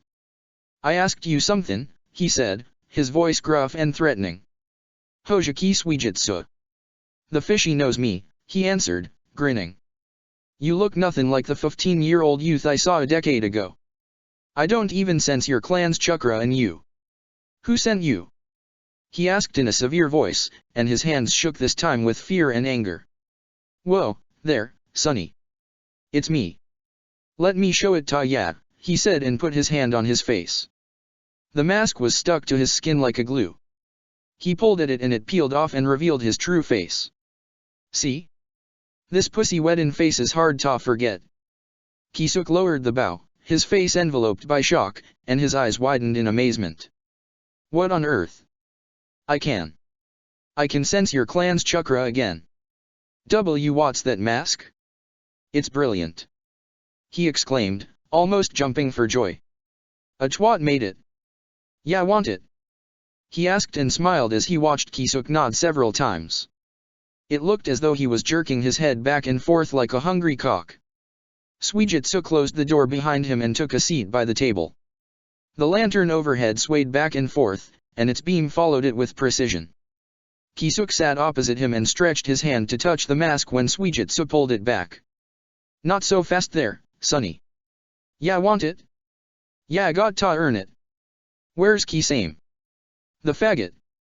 He's got something I want, and he's bane a wild lil fishy these days, jumpin' from pond to pond. It's not even possible to find that sonna bitch or whatever monstrosity his shark fuckin' mum was. Ya was so cozy with him. Where's he run after? I need to know, he asked and opened the buckle on the sheath and put the massive sword against the old table. He told me you'd come, but don't know where he is. The bird I sent to him hasn't come back in weeks. Not even sure if he's still alive, he said and passed his hands across his sweaty face. He was sweating by the buckets. Suijitsu groaned. What a waste of me time. Boss is goin' to get his purty lil arse whipped for nothin'. His brother would go to fucking town on it, he said, irked. You're here for the Tulip Squad business? He asked, leaning forward over the table, his face sliding in and out of view, and by sage, his hair was crawling with shiny lice. He scratched his lice-bitten neck, and Suijitsu flinched a little. No shit. And, mate, your head's crawlin' with life. Sit away from me. The dem things can jump high and long. If they jumped on me, I'd lose me job. He paused and created a disgusted look on his face, and take a bath, will ya? Kisuk grabbed hold of his dirty shirt and stared back at him with hard eyes. Yeah, I think I like this living like a fucking dog, eating leftovers, not bathin', for days. Mist dogs have been sniffin' around here. The hunger, the stench, and the smell of alcohol hide my clan's chakra. That's the only thing that's kept me alive. I need that mask to get out of here else, they'll kill me. I know it. He whispered, shaking. A gob of spit hung from his mouth. What do ya know? Suijitsu asked, and his eyes roamed across the pitiful state of the man's blackened clothes. They might have been white in the past. He could not say for sure. Kisuk wiped away the spit and took in a deep breath. I know that Kisame and others were hired to arrange for a Mangekyo Sherry non for root. He lowered his voice to a mere whisper, and his eyes moved back and forth between the door and Suijitsu's face like a pendulum. Suijitsu was surprised. A Mangekyo? Danzo could get dime a dozen AFM diggin' straight from the bloody graves after the killin'. Why would he hire expensive mumfuckers to get one? Water ya snortin', mate? He asked and slapped his hand down on the table. A cloud of dust rose up into the air and made him cough. Kisuk emitted a low growl. It did not look as if he was in a mood to argue. Sage dammit. I'm telling you what I know. Danzo made a large payment and gifted Mist Isabu's essence and the jutsu to contain it. It happened before the demmed massacre. He said, and his eyes shrank under clumps of dirty hair. What? They gave him the essence? I thought they already had it. Suijitsu asked incredulously, his eyes wide with shock. This was something new. Kisuk shook his head. No, Danzo gave it to him with the jutsu. Minato's wife made it. It was a proper deal. Yagura sat down with M. The squad. Everyone was there.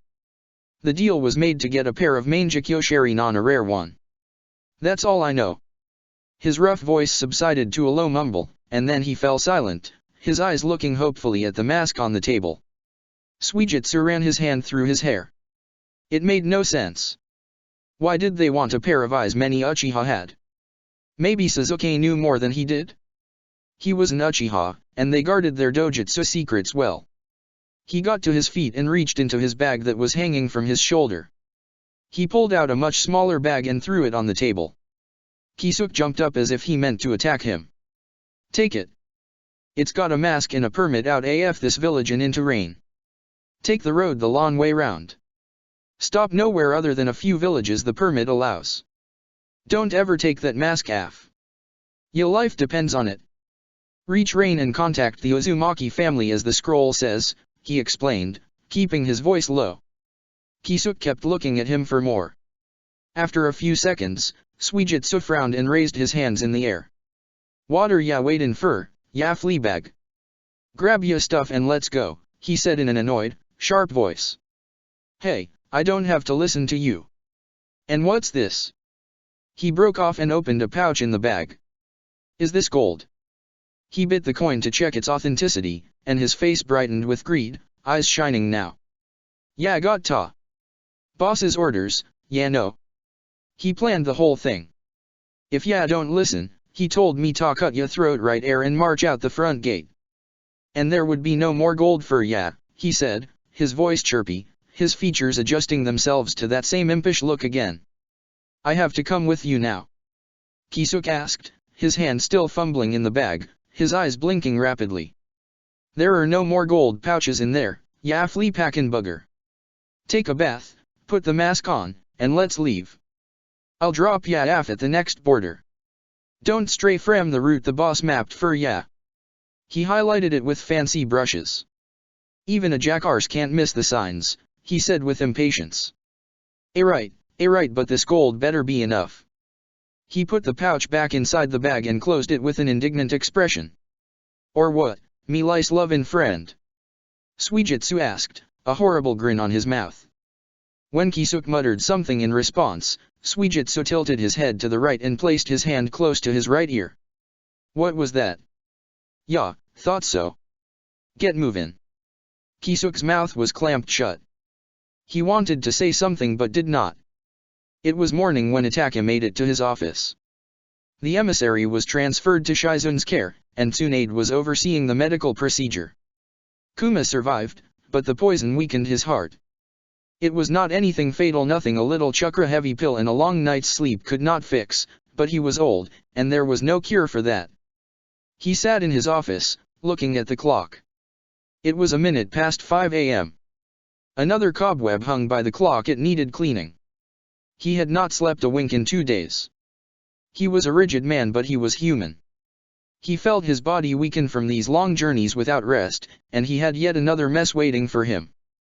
He turned his eyes and moved his hand to brush Kirin's breast. It had been screeching in its cage all morning, it dearly missed Suzuki. He had taken it out of its cage in Suzuki's room and brought it to the office with him. It was quiet now, making low sounds after every few moments, its eyes locked with his in a manner that it did not enjoy his company. It sat on the table and pecked at the brush hard as it rolled back and forth. It, apparently, was irritating it. A knock came upon the door. Come in, Niji, he spoke, his Sharingan bright to look at his chakra. Niji stepped into the office.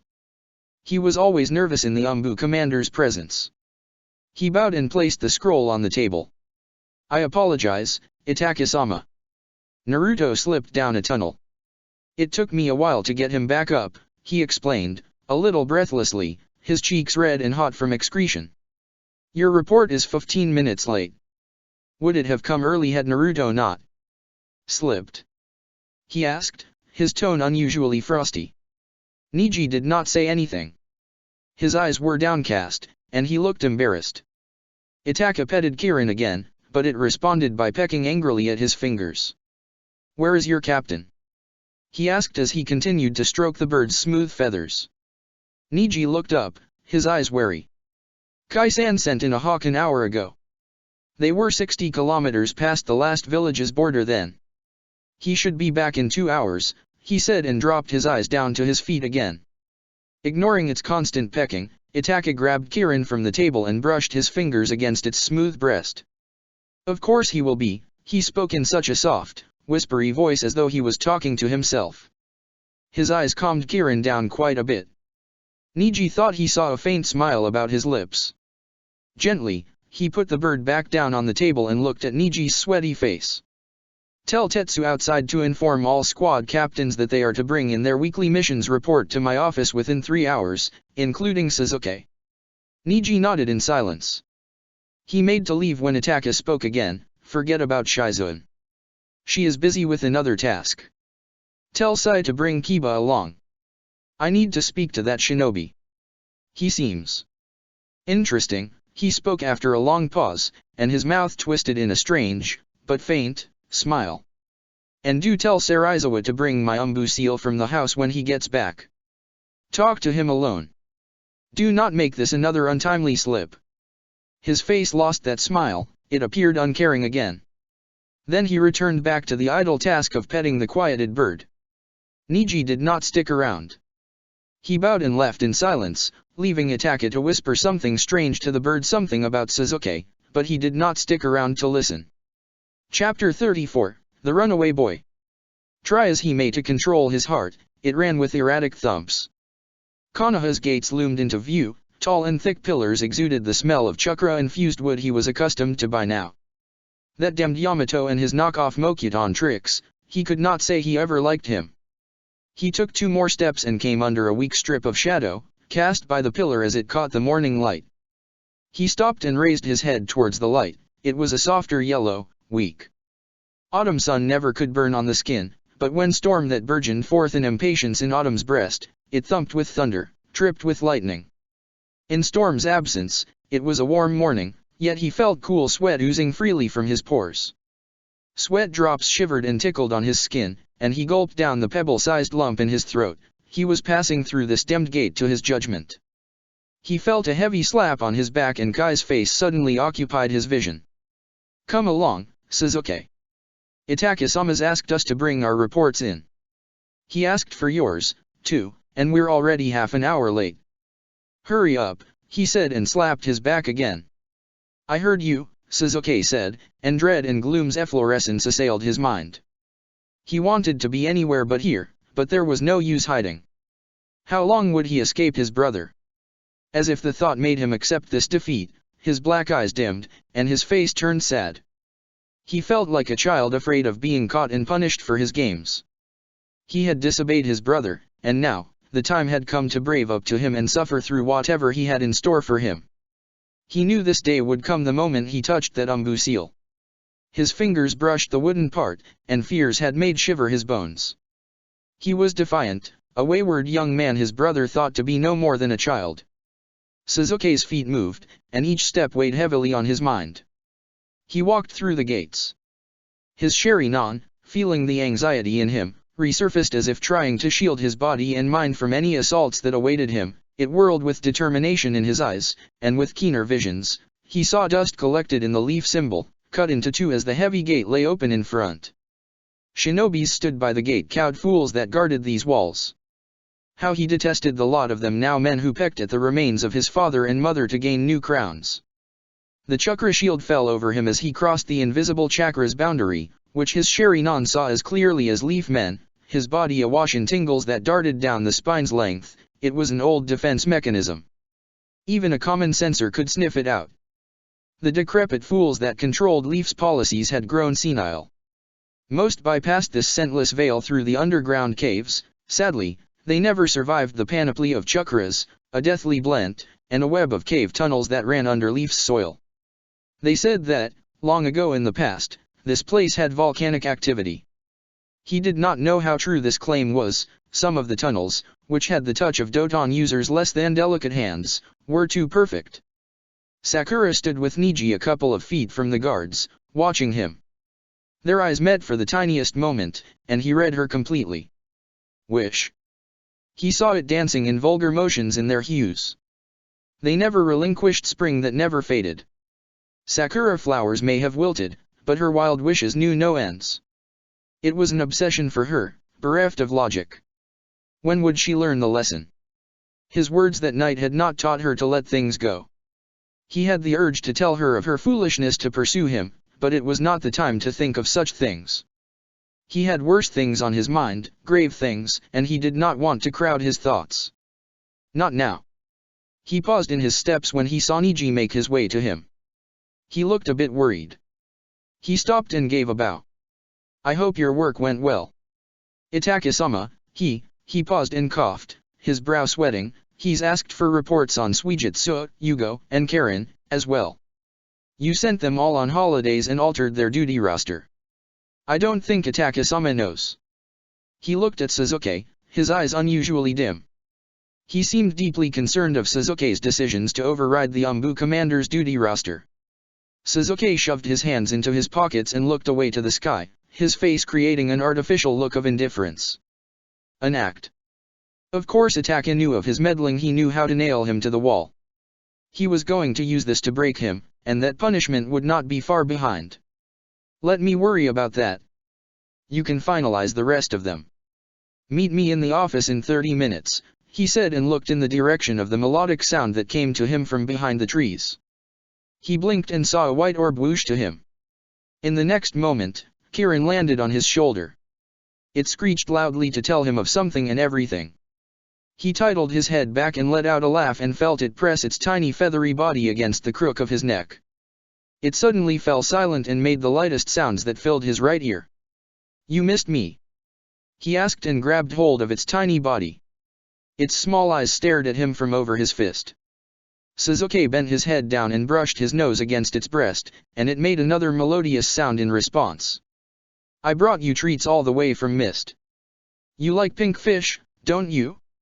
I got these for you, he said and unzipped his jacket to put Kirin in the pocket on the inside. Then he fumbled inside his pants pocket and took out a pouch. Kirin screeched loudly when it saw a tiny piece of dried-up meat held between his fingers. Sasuke did not say anything more to Niji. He started walking to his office. He had a boyish, innocent smile on his face whilst he fed Kirin. He felt Sakura's eyes follow him, but he did not turn to say a word to her. He needed the mission's reports from her, but she had gone on a mission with his brother. Let her be Itaka's headache. Woof woof. Kiba paused, chuckling with that big grin on his husky face. Woof woof, and then he pissed straight into his eyes. His aim has greatly improved, Itaka-sama. The way Itaka looked back at him was quite amusing. His stone-cold sober face was devoid of even a touch of smile, his eyes two stones that could wither a man in one glance. The monstrous effort it took to suppress the laughter Sasuke was surprised he kept it lodged deep in his throat. He merely bit down on his lower lip and bent his head, a smidgen of a smile stretching his lips. Itaka stayed silent, his eyes taming Kiba's laugh. He turned it into a hacking cough, and then he suddenly fell silent, a sheepish grin about his lips. That happy smile slid off his face, and he wore a very stupid expression now, his face erupting in sweat. He licked his mouth in a very dog-like manner. Itaka merely looked down to the scroll. He seemed mildly disgusted by the enthusiasm with which he had told his pup's story. Let me put this into perspective, he spoke and put the scroll aside. Your dog urinated on one of the guards of an emissary during training? In a public area? Inyazuka clan is known for such bold and uncouth behavior. He feigned surprise, mocking him. Itaka-sama, Akamaru didn't. Itaki raised a silencing hand and Sai fell silent. Kiba's grin came and went. He was embarrassed. Niji stood next to Sasuke, both of them had their heads bent. Shikamaru had a lit cigarette that hung from his mouth. A trail of smoke went up into the air from its tip. When he saw Itaka's eyes on him, he swallowed it whole. The bored expression disappeared from his face for a moment, and then it returned after a slow deliberation from him. His face could not function without it. Koji stood behind him, his legs shaking. Itaka scared the life out of him. His stomach was bloated today. He ate too many chips out of anxiety in the morning. The prospect of handing Itaka the weekly report always did that to him. He could not say that standing behind Shikamaru hit him well. Ino stood next to Sai, her eyes moving between Kiba and her captain. Like Koji, she was an assistant jonin. Akamaru's still a pup, Itaka-sama.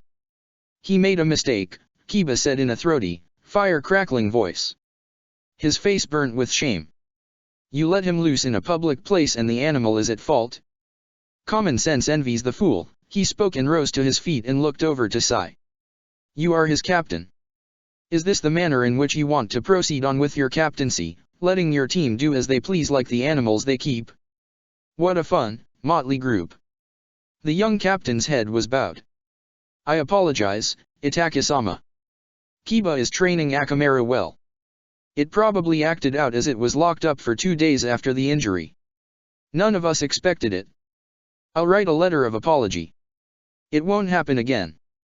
You have my word, he said and put his hand to his breast. He appeared sincere in his apology. His pasty face was tinged red at the cheeks. There will be no next time, he spoke and leaned against the table. He was unmoved. Leave. All of you. I do not want any of you around the premises before today's exercises end. All of them bowed and turned around to leave. Not you, Sasuke. Stay. Sasuke stopped and turned back around, and his eyes caught the angry glint of sun that moved further away from the window. Then he stood still, head down, eyes fixed on the clean wooden floor.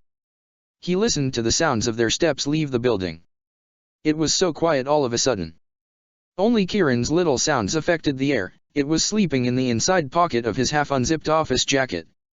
The silence prolonged. Sasuke could truly feel that his brother was looking at him, but he did not raise his eyes to meet his. The searing intensity of his gaze was making him shiver. At last, Itachi spoke in a voice that played with softness, "Come here. Sit." He pointed to the chair with a subtle hand movement. Sasuke did not lift his eyes to stare back. He took 3 steps and drew the chair and sat down. Itachi stretched his arm and pulled at the drawer. He snapped it shut and put the seal on the table with a loud thunk. The sound resonated in the room. Kirin let out a sleepy, startled cry but subsided to a patter of sounds. "You know what this is?" Itachi asked, his hand on Sasuke's damp forehead as he brushed back the unkempt, tar-black hair and stroked Sasuke's head slowly as though he was a boy child. Sasuke was quiet, his eyes downcast. "This is my Umbu seal. No one is allowed to touch it, use it, move it without my permission, but you achieved all that twice. May I ask why?" he asked, his voice incredibly gentle. "Your chakra lingered longer the second time.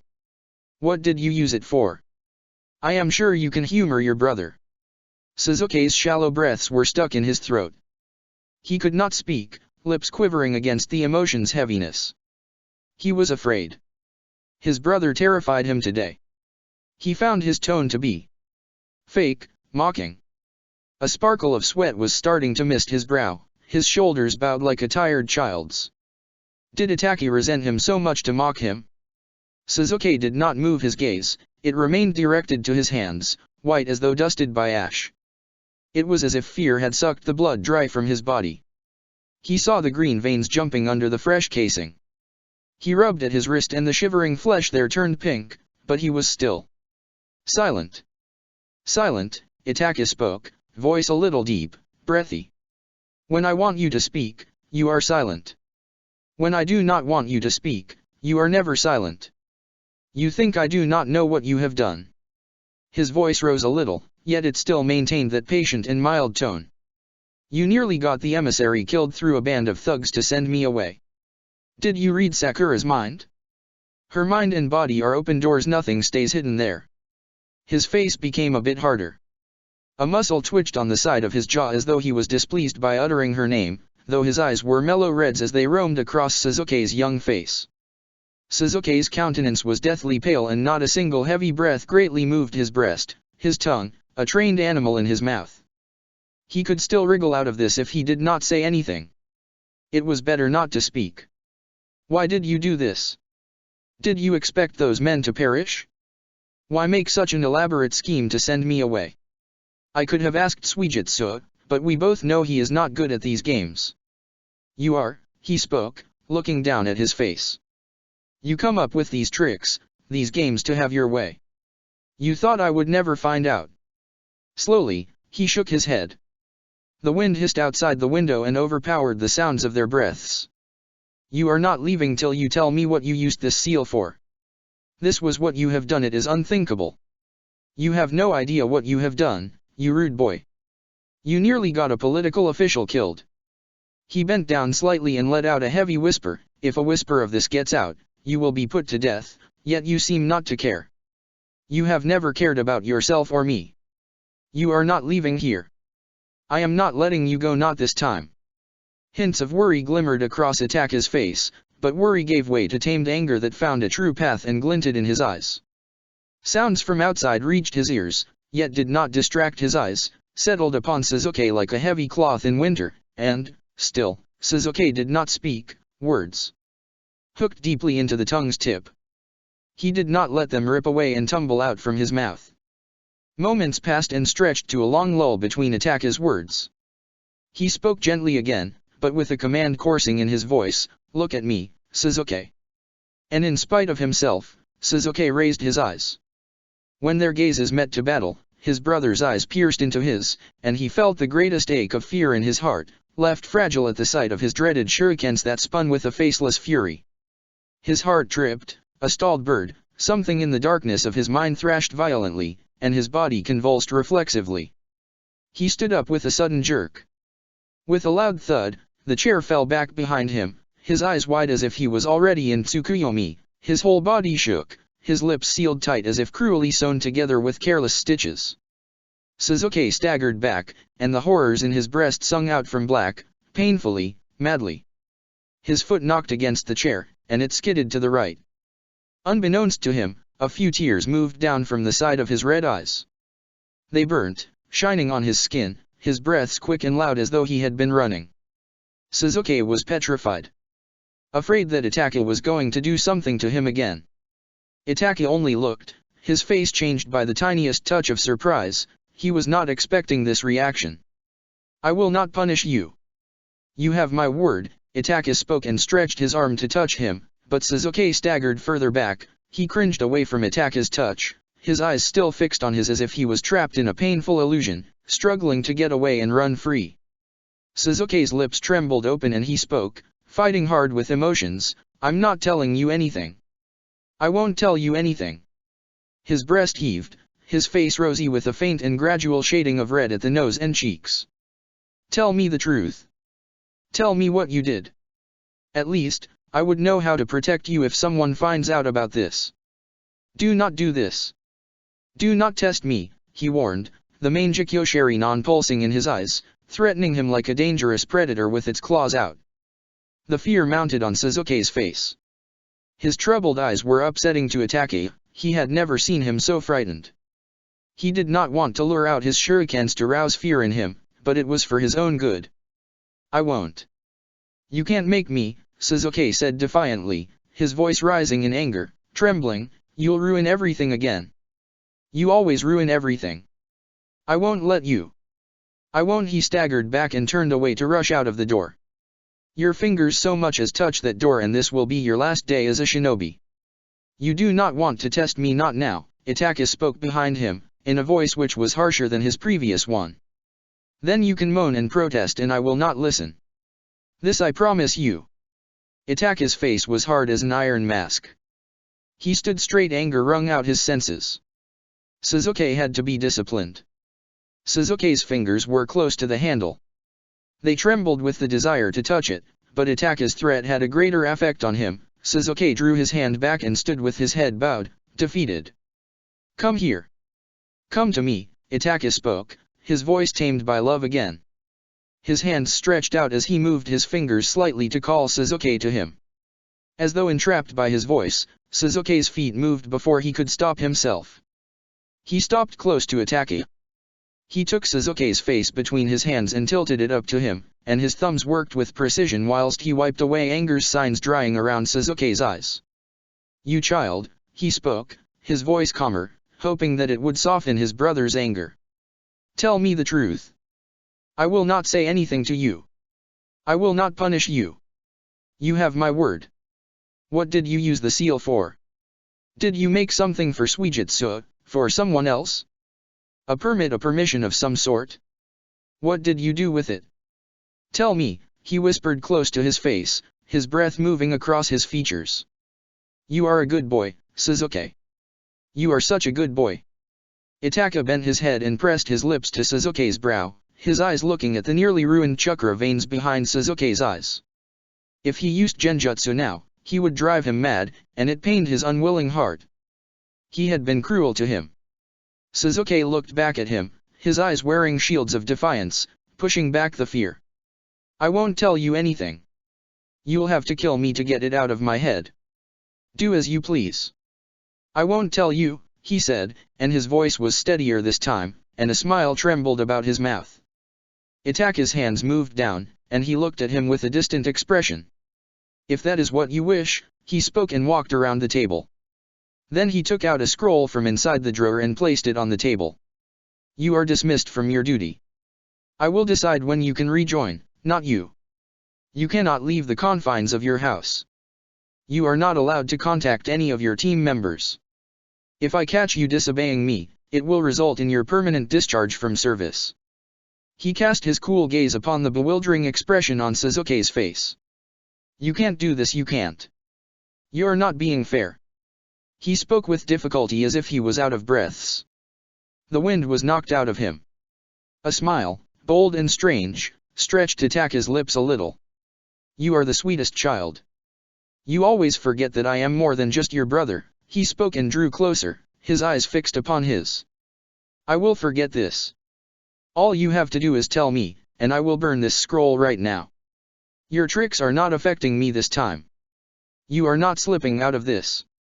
So either you leave here and consider yourself dismissed for as long as I deem it necessary, or you tell me the truth. What will you choose? You can decide. I am showing you fairness, am I not?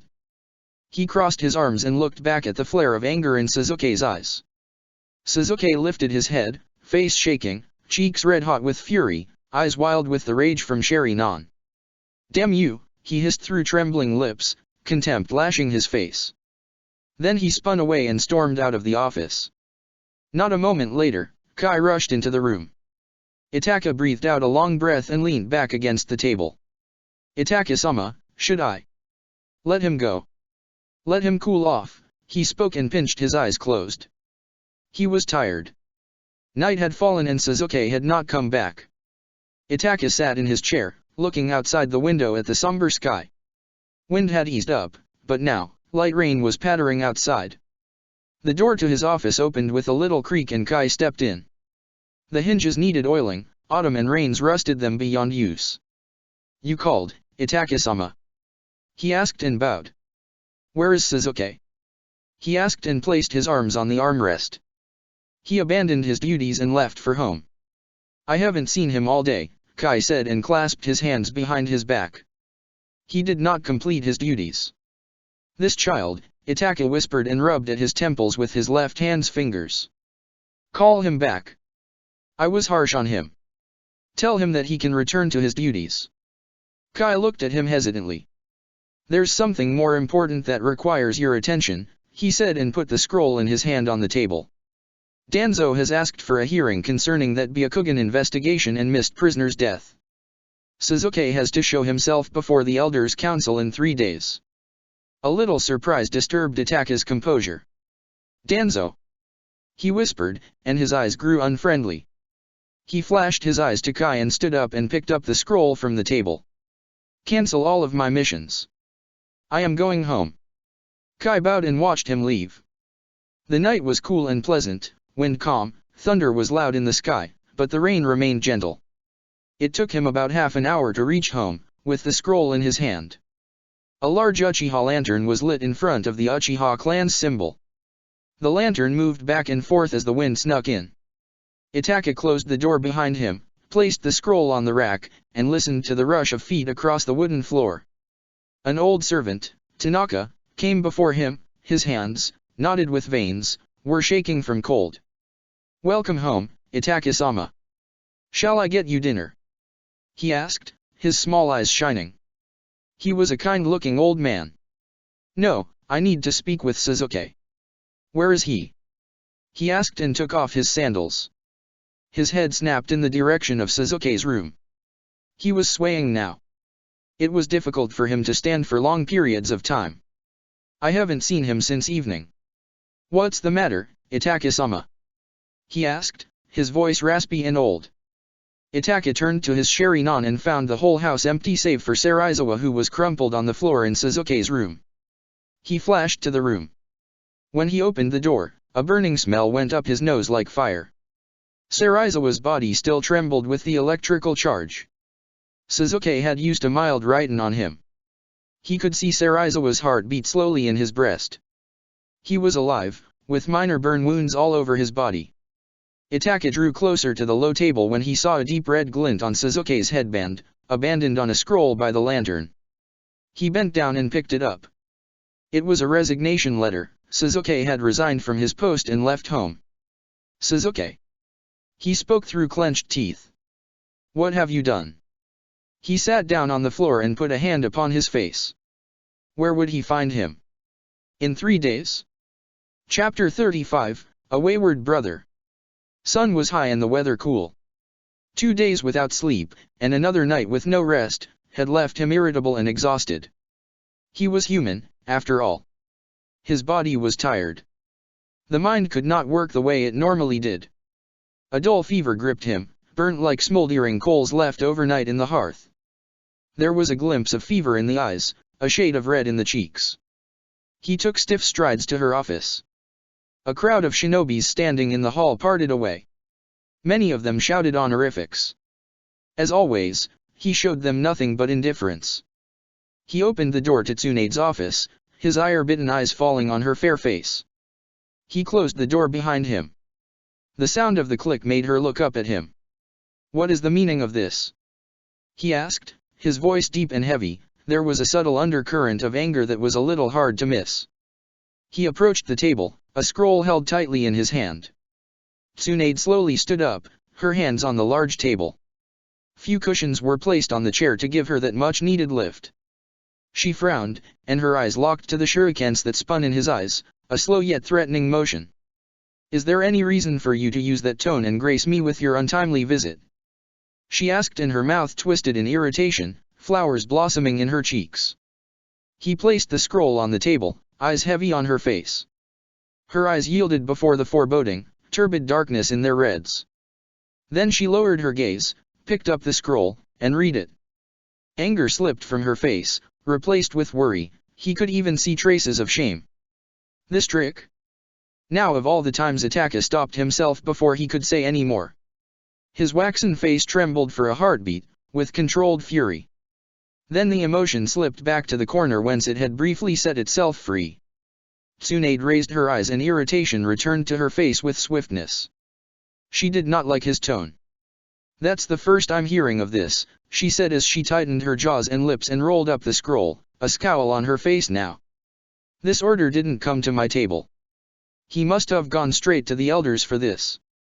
She placed it back on the table with force and it wobbled. He stiffened his spine, an ever-latent mockery on his face and arrogance in his eyes. "Do you play second fiddle to the elders? I thought them to be beneath you in such affairs. Surprises, you are full of them, Hokage-sama," he spoke, elongating the word slowly and enticingly to bruise her ego. Anger sparked brightly in Tsunade's eyes, her knuckles shaking. "Itake," she hissed, and her eyes squinted against the menacing aura that floated to her from his accursed eyes. "How dare you use that tone with me? Suzuki's wild attitude has rubbed off on you." The breath hissed noisily from her mouth. Her nostrils flared. That fair face, deep red, contorted in anger. A smile came to his lips, settled on his face like a mirage that was eerie.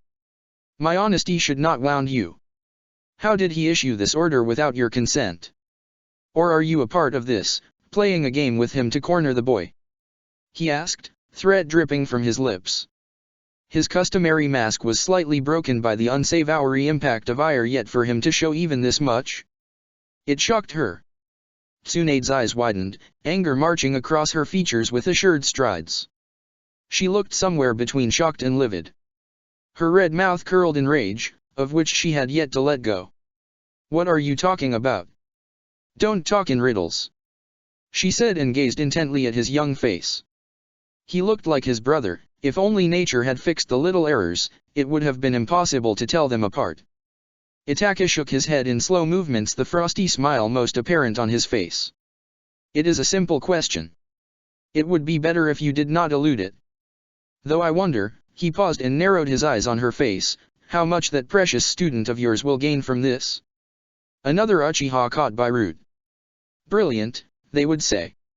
Raspy breaths left her lips, red picking at her sanity, like a crow at a dead man's rotten eye. "What does Sakura have to do with this?"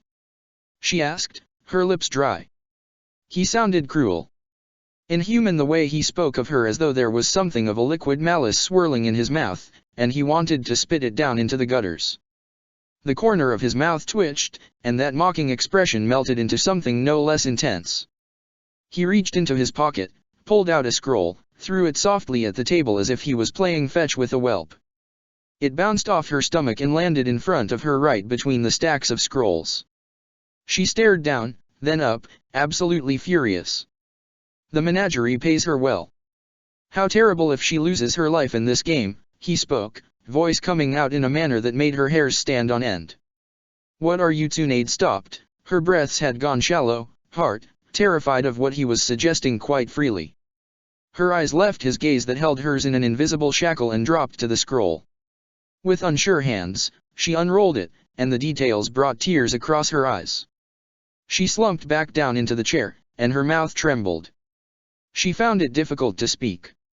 Where did you find this?" Sakura can't she'd never she fumbled with words and put her hand to her breast, and her heart throbbed painfully. She has been working for him for nearly 2 years, passing on information concerning the boy. A scorned woman. I will show her scorn, he spoke a little disdainfully, looking back at her sorrowful and shocked eyes. The intensity of the reds, in his speaking eyes, was something else entirely. She had never seen it before, and it chilled her. Tsunade finally found her wind, her bosom moving with deep breaths. What does this have anything to do with Danzo asking for an inquiry now? She asked and rose to her feet. They shook with emotions that stirred her heart and mind. Itaka clenched his jaws, and a muscle twitched close to his lips, and he spoke, his tone still frosty, Sasuke has left home. He was angry with me. I spent all night and all morning looking for him about rain and grass borders. I do not know where he is, I cannot find him. This missive came in not long after he left my office in anger. No one knew he would leave home. It miraculously arrived in the nick of time, but, oh, he paused and took in a long breath, and his mouth showed a sweet curl of contempt, your student trained to become a censor. She adores to pursue him. Distance does not matter to her. It fits perfectly. Her mind is not a mystery. Who knows what she has in store for you, following the orders from a madman in Leaf's shadows. Tsunade hunched her shoulders and circled her arms around herself as if she was cold and tired. Her eyes roamed all over the room, graver and deeper the anxiety in her face. Danzo must have put her up to this. She would never lie to me, she would never hurt Sasuke. She adores him. She said and looked him in the eye, beseeching him to calm his anger. I do not care for what she adores. The girl is conspiring with Root to trap him in some elaborate scheme. I can pluck things from her head and give her the punishment she needs. It would be easy for me, he spoke, tone hard and firm. Your council claimed half of my kin over an accusation, yet now, they want a boy's sacrifice at their feet. They want a show. All that blood did not satisfy their hunger. I put that aside years ago for this village, but Sasuke? I will not stand for it. Are you blackmailing me? You want time, is that it? She asked, changing her tone into that of persuasion. She approached him, his words, which made her steps unsteady, resounded in her head. When he remained silent, she spoke again, I'll help you buy you time. Don't hurt Sakura. She's young and naive. Danzo must have trapped her. I'll get to the bottom of this. You have my word, but I can't allow you hurt her, Itaka. I won't. He bent his head down and let her see and feel the sharp glare of murders dancing pretty in his eyes. You can pray that I find him soon, and that she is not involved in this, or I will be very unkind to her. If I find that someone was involved in this, and if anything happens to the boy, I will grant that person no quarter, and I will reserve remorse for another eternity. You have not seen my anger yet, he whispered in her face, eyes mad red, and he gave the look that he meant what he said. When his hot breath hit her, it stabbed at her skin. Tsunade raised her hand and parted her lips to speak, but nothing came out. He left as quickly as he had come, and she stood there silently, sobbing in agony. The whole night had gone by whilst he gave chase to the brother. He went from border to border and searched in places he knew from his travels as Numbu Shinobi, quiet caves, dirty inns, sleepy villages. It was all for nothing. It was as if earth chewed up his sibling's body and forgot to spit out the shade. He had vanished. Last time, when Sasuke went away over an argument, he was easy to find. He left small clues, marks of his presence. He wanted Itaka to find him, not this time. Now, he was a ghost that left nothing behind for Itaka's eyes to see. He did not want to be found. His crows flew north and south, east and west. They were as eager to find him as he was. He had been using his Mangekyo for more than 20 hours, no rest for the wicked. It had taken such a toll on his body and mind. He felt the rise in mild heat about him, and the sea of mist dispersed. He was a wanderer in its vast ghostly shape, weary and searching. Night was gone, a sober traveler. When he lifted his dimming eyes to the sky that changed, dawn set the dusky cover ablaze. Morn broke out upon the dark forest at the outskirts of a village close to the land of waves, and Sasuke was still missing. The rays shimmered on the boughs left dry and withering by autumn. They had little life in them now. Yet some bloomed fully, even in the season of child death. What delightful irony, a taunt spring could never bear. The fever it was hurting his whole body with an exquisite intensity. It burnt in his limbs, and his skin reacted under the floating drops of mist. They slid down his shivering arms, left bare below the elbows, and he hissed in pain.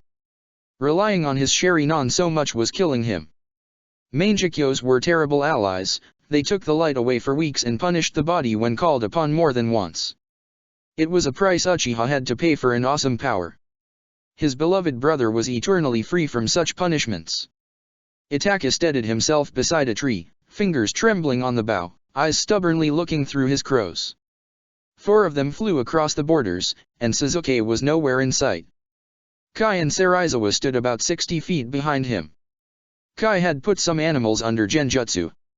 It was his speciality, he used bewitched animals for infiltration. They could not be kept under genjutsu to do his bidding for more than an hour. Sharinon proved too much for their fragile minds, and they always died brutally, bleeding to death from their nostrils, eyes, and ears. It was a classic case of brain hemorrhaging. Sarizawa extended his Sharingan's field of vision through sensing. He could see in one direction for about 5 kilometers. All Sharinons had an ability to look far off into the distance, but it did not extend beyond few hundred meters. It was an ability he had developed for himself. He was Itachi's assistant like Kai. Both of them were highly skilled, trained ninjas. They were privy to almost everything that went on in the clan. The Uchiha clan's secret keepers trustworthy and infallible to their cores. They were loyal men. The hypnotized bird in the sky suddenly stalled from a great height and plummeted to a gruesome death some 100 kilometers away. Kai saw the whole thing, the ground grew bigger and bigger, and quickly, the world went dark. He blinked, and his heart skipped more than one beat. It was always ghastly to look through their eyes just before they died. The dimming light and the spirit escaping their bodies. It chilled him. He looked at Sarizawa who silenced his Sharinon and shook his head, disappointed.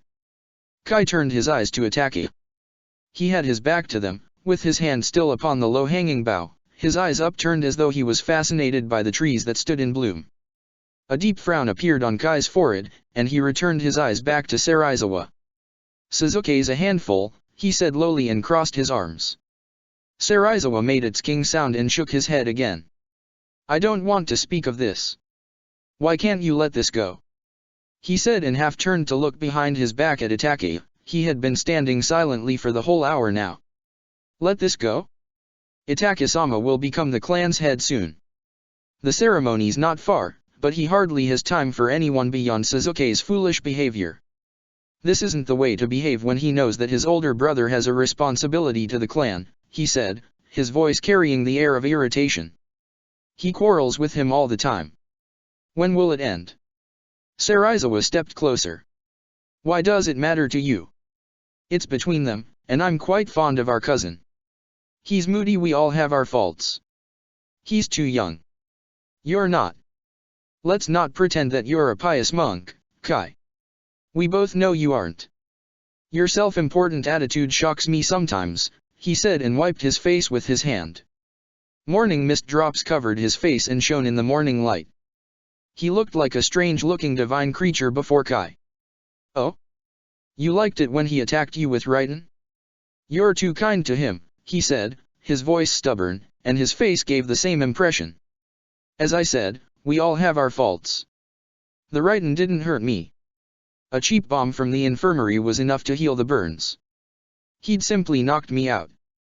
And where are you taking this?" he asked and stole a quick glance at Itachi. "Between you and me," he began and lowered his voice, "I wish Suzuki doesn't return. Then we can finally get past this and move on. I'm tired of this, I'm tired of Suzuki." "Are you mad?" he hissed in retort and his face became anxious. "I wish you'd kept this to yourself. Do you think Itachi-sama would be in a right state of mind if something happened to Suzuki? You talk like a fool." Kai gave a slight tilt of his head to Itachi. "He'll accept it, like he accepted the death of his kin. He didn't grieve after his father's death. He didn't shed a tear over his mother's body. He knows of the responsibility to his people." "You're not looking at the other side of the picture," he said and fell silent. "Are you?" he asked, raising his eyebrows. He was truly shocked. He's a man with little compassion. Time changed him. It's changed all of us. It made him hard. Sasuke's the only person that keeps him a little grounded. I don't want a head who's got a heart of stone, and if you threw away that foolishness for a moment, you'll see value in my words. Sasuke's not his only family. He still has a Rao-sama.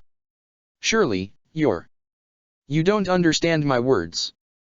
Sarizawa cut him off.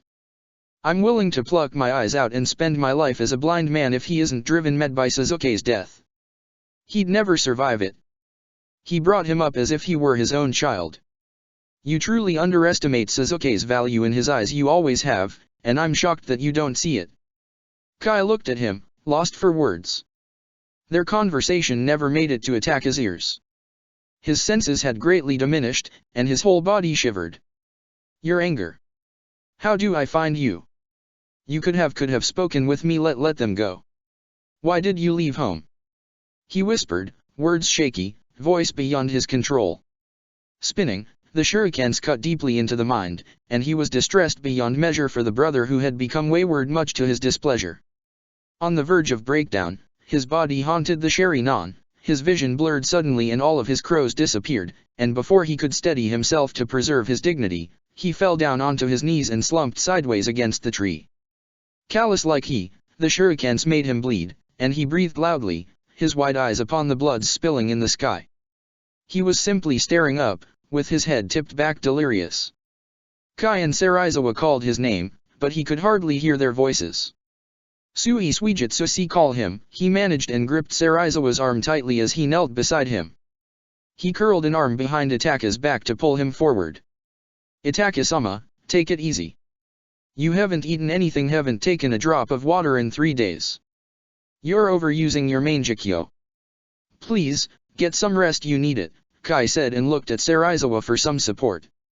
He's right, Itaka-sama, he broke off, looking from the blood that fell from Itaka's reddened lips to his dimming vision, get some rest. You don't have to worry. I'm making cage bunshins to scout out the areas close to sound. Kai can cover the sand's borders. The birds will cover the areas quickly. No, I have to. He stopped to inhale sharply whilst he tried to sit up straight. He could not quite complete his sentence. He tried to get up, but his head fell forward, and he could not arouse himself this time. Itaka-sama. Kai shouted and leaned towards him. He looked to Sarizawa, his eyes widening. He's fine, he's just fainted, Sarizawa said calmly and pressed his palm against Itaka's brow. He's burning up. It's no use. We have to take him back to the village. Sage knows what will happen to him if he keeps this up. Kai looked back at him, his face turning hesitant. He'll be furious when he wakes up, he said and put Itaka's limp arm over his shoulders. Let's leave our cage bunshins here. I don't want to waste time. Sasuke needs to be found. Sage knows what those root snakes want with him and the clan again, he said and opened the buckles of Itaka's jacket. He pulled it away from his body to let the cool air hit his skin, drenched beneath the shirt. Do you think he'd move on if Sasuke died? He asked, flashing his meaningful eyes to Kai. Kai averted his eyes and did not say anything. Sasuke took a few more steps. Then he stopped and looked back at Karen. Are you coming? He seemed irritated. Night was nearly upon him, and he had yet to find the second hideout. The first one turned out to be a waste. She smiled, her pink mouth curling into a leer. I'd really love to come on your hand and face all night long, she rasped and licked her lips. He wiped at his face and pulled the cowl back, his face rigid. How many times will you say this? Stop it, he said with irritation and started walking again. Dear Sage, you're so uptight. Sasuke, wait for me. She called out and broke into a jog. We'll find it, right? You're mean. The things I do for you and I hardly get anything out of it. She skipped a step and tried to match his stride. She was not that tall a woman. You get paid, he said without looking at her. His lips elongated into a thin line. That's not what I meant and you know it. And look, she stopped and paused in her steps, we walked around in a circle. She scowled and pursed her lips to look up at him. He stopped, too, and then walked to the right and sat down on a fallen tree. I can see that guardian deity statue. I'm not blind. Needed to double check if we missed anything, he said and pulled out the map from a bag hanging from his shoulder. Karen followed him and stood by the lopsided, withered deity statue close to his feet. I'm tired. Look at the sky. It's almost night and it might rain, too. I can hardly sense anything beyond a kilometer. I need to rest and so do you. Stop being stubborn. Why are you irritated? You knew this would be hard. I didn't force you to come along, he said and shook the map to smooth out the crinkles in the paper. Sleeping in a guest room in your house for a month and trying to get you to fuck would do that to any woman, she scoffed and fingered her glasses. If we find that hideout, I can remedy that, he said and looked at her with an expression as though he was observing the familiar yellow spots in the sky. Ha! That's what you said last time and I don't remember you keeping your promise. She said in a mean cold voice. You might find some time for me if you stopped fucking that floozy. Still a demmed genin, isn't she? Stupid cunt. No wonder Hayashi abandoned her. She put her hands on her hips in a huff. Amused by her frustration, Suzuki let slip a husky chuckle from his lips and rolled up the map. You shouldn't be angry. I told you, I haven't gone near her since last week, he said, a reassuring look on his face. Then he got to his feet and looked up at the angry clouds. His cloak flapped behind him. The wind was blowing fast and hard now. Karen snatched the map from his hand and unrolled it. Look, there's an inn nearby. I'm going, she said with finality and rolled up the scroll. Karen, we have to, he broke off as the rain came pouring down on them. Karen squeaked and jumped under his waterproof cloak. Please, Suzuki. She pleaded in a girlish tone and curled her arms about his waist. Sage dammit fine, he said with resignation and started walking, with Karen clinging to him under his long cloak. When they made it to the inn, a plump woman at the reception gave him the look. He disregarded her rude expression. 2 rooms, he said and heard a moan of disapproval from Karen behind him. No spare empty rooms, young man. Just one, she said with her mouth full. She was chewing on something soft and squishy. The grinding motion of her mouth and teeth it was making him sick. I'll take it, he said and took the key from her stubby hand. When she smiled a smile full of teeth, he noticed that her teeth were painted in the most bizarre black pattern. She looked like a hungry spirit from beyond Yomi. The woman, whom he assumed to be the landlady, pointed to a room down the corridor to the left. When he reached the door, he opened the flower-shaped padlock and slid it open. It was a nice room. 2 futons were placed side by side on the wooden floor at one end, and a wooden dresser, placed at the other. The mirror on it was clean. Karen laughed and ran into the room. She threw herself back onto the futon on the left, on which he was thinking of sleeping, and spread her legs and arms wide like a child. He shook his head in slow indolence and closed the door behind him. Hearing the click of the door's latch, she rested her elbow on a makara and propped her head in her hand. Suzuki, after we find him, we should head back. You shouldn't stay outside Leaf for too long. You could get into trouble, she said, nervous. I'm not going back. I'm done with Nii-sama, with Leaf, with everything. Suijutsu and Yugo will find me, he said, and his mouth was hard and turned down in mild anger. Your brother, she stopped, trying to say what she wanted to. This isn't fair to him. Fair? He's done everything he can to shame me and cut my paths. I've grown tired of him and his games. He can do whatever he pleases. I don't care about his ego, he bit out harshly. Suzuki, Karen began in shock and sat up straight. You don't mean that. Suzuki looked at her, anger stark upon his face, but he remained silent and turned his head away into Shadow's starving embrace. She felt that he had more to say on the subject of his brother's tricks, but he did not. This isn't fair to him. He must be worried sick about you. I know he's harsh, but he wants to protect you in his own way. He doesn't want you to be branded as a traitor. He adores you. He'd never want that.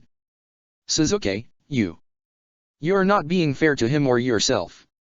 Think over it. That's all I'm asking, she said softly and fell silent, her eyes downcast. Suzuki breathed out loudly, and his eyes softened. He took off his cloak and threw it on the floor. Then he sat down on the futon next to Karen, his mind busy in another world. He felt her arms around his neck, her mouth against his throat, but he did not say anything to push her away. When morning came, Suzuki could tell that the landlady was not happy. She had this big frown on her fat face, and she kept mumbling about vulgar customers, taboos, and shame. Perhaps it was that Karen was uncharacteristically wild and loud last night, or that he stated in irritation that there was still a damn zipper on his pants when she got too excited. Suzuki gave the landlady the money and left with a very chirpy Karen with him. It was easy to lift her spirit and mood.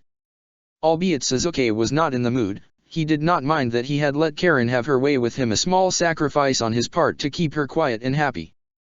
They made their way to the next hideout. It was located on an island beyond the land of waves. Fishermen had abandoned their boats, tides were high and winds strong. They took a path that went into the thick forest. The boughs twisted and turned, and trees moved back and forth, thrashing like fish in a net. Karen was still sensing, and he had his sherry non out. He felt fresh and robust, a little rest did them good. They walked for a long time, crossed streams swollen by rains, their steps firm against the wind blowing at them. They went beyond the blanket of storm clouds overhead and came across a vast forest. It was calm under the drizzle. Suzuki jumped down from a cliff, with Karen behind him. When he leapt down, her eyes stretched as if she saw a ghost. "Suzuki, there's someone with a really large chukra running south. He's fast. It could be him," she said, and made a surprised sound when he grabbed her and started running. He ran so fast with her in his arms, he knew she was too slow to follow him. All she saw was a blur of colors. He closed the vast distance between them in 2 beats and allowed his sherry non to track him down. There was no need for her sensing now. He ran and ran, following him like a hawk, his eyes keen on the chukra and the large man's body, even his sword. At last, the man jumped into a clearing behind a group of small, treacherous mountains, but it was not much of a task for Suzuki's chukra to create a footing for him on their slippery surface. A waterfall was behind him, which created loud gurgling sounds that filled his ears. He set Karen down and took out his sword. In the next moment, a tall, very tall man appeared from the shadows on the cave's mouth. His skin had a strange blue color, and his teeth, short and pointy. Suzuki could easily count them all in his broad smile. He gave Suzuki the impression of a predatory shark. He held a pufferfish-like large sword in his hand. He chuckled and sat down on a pile of rocks and leaned the sword against his right knee, his small eyes upon him. "Littlest Uchiha, you have grown," he said, and there was an unmistakable smile in his rough voice. "You," Suzuki said in the grip of shock and surprise, "you're Kisame." The man only laughed in response. Check the description for the links to the author.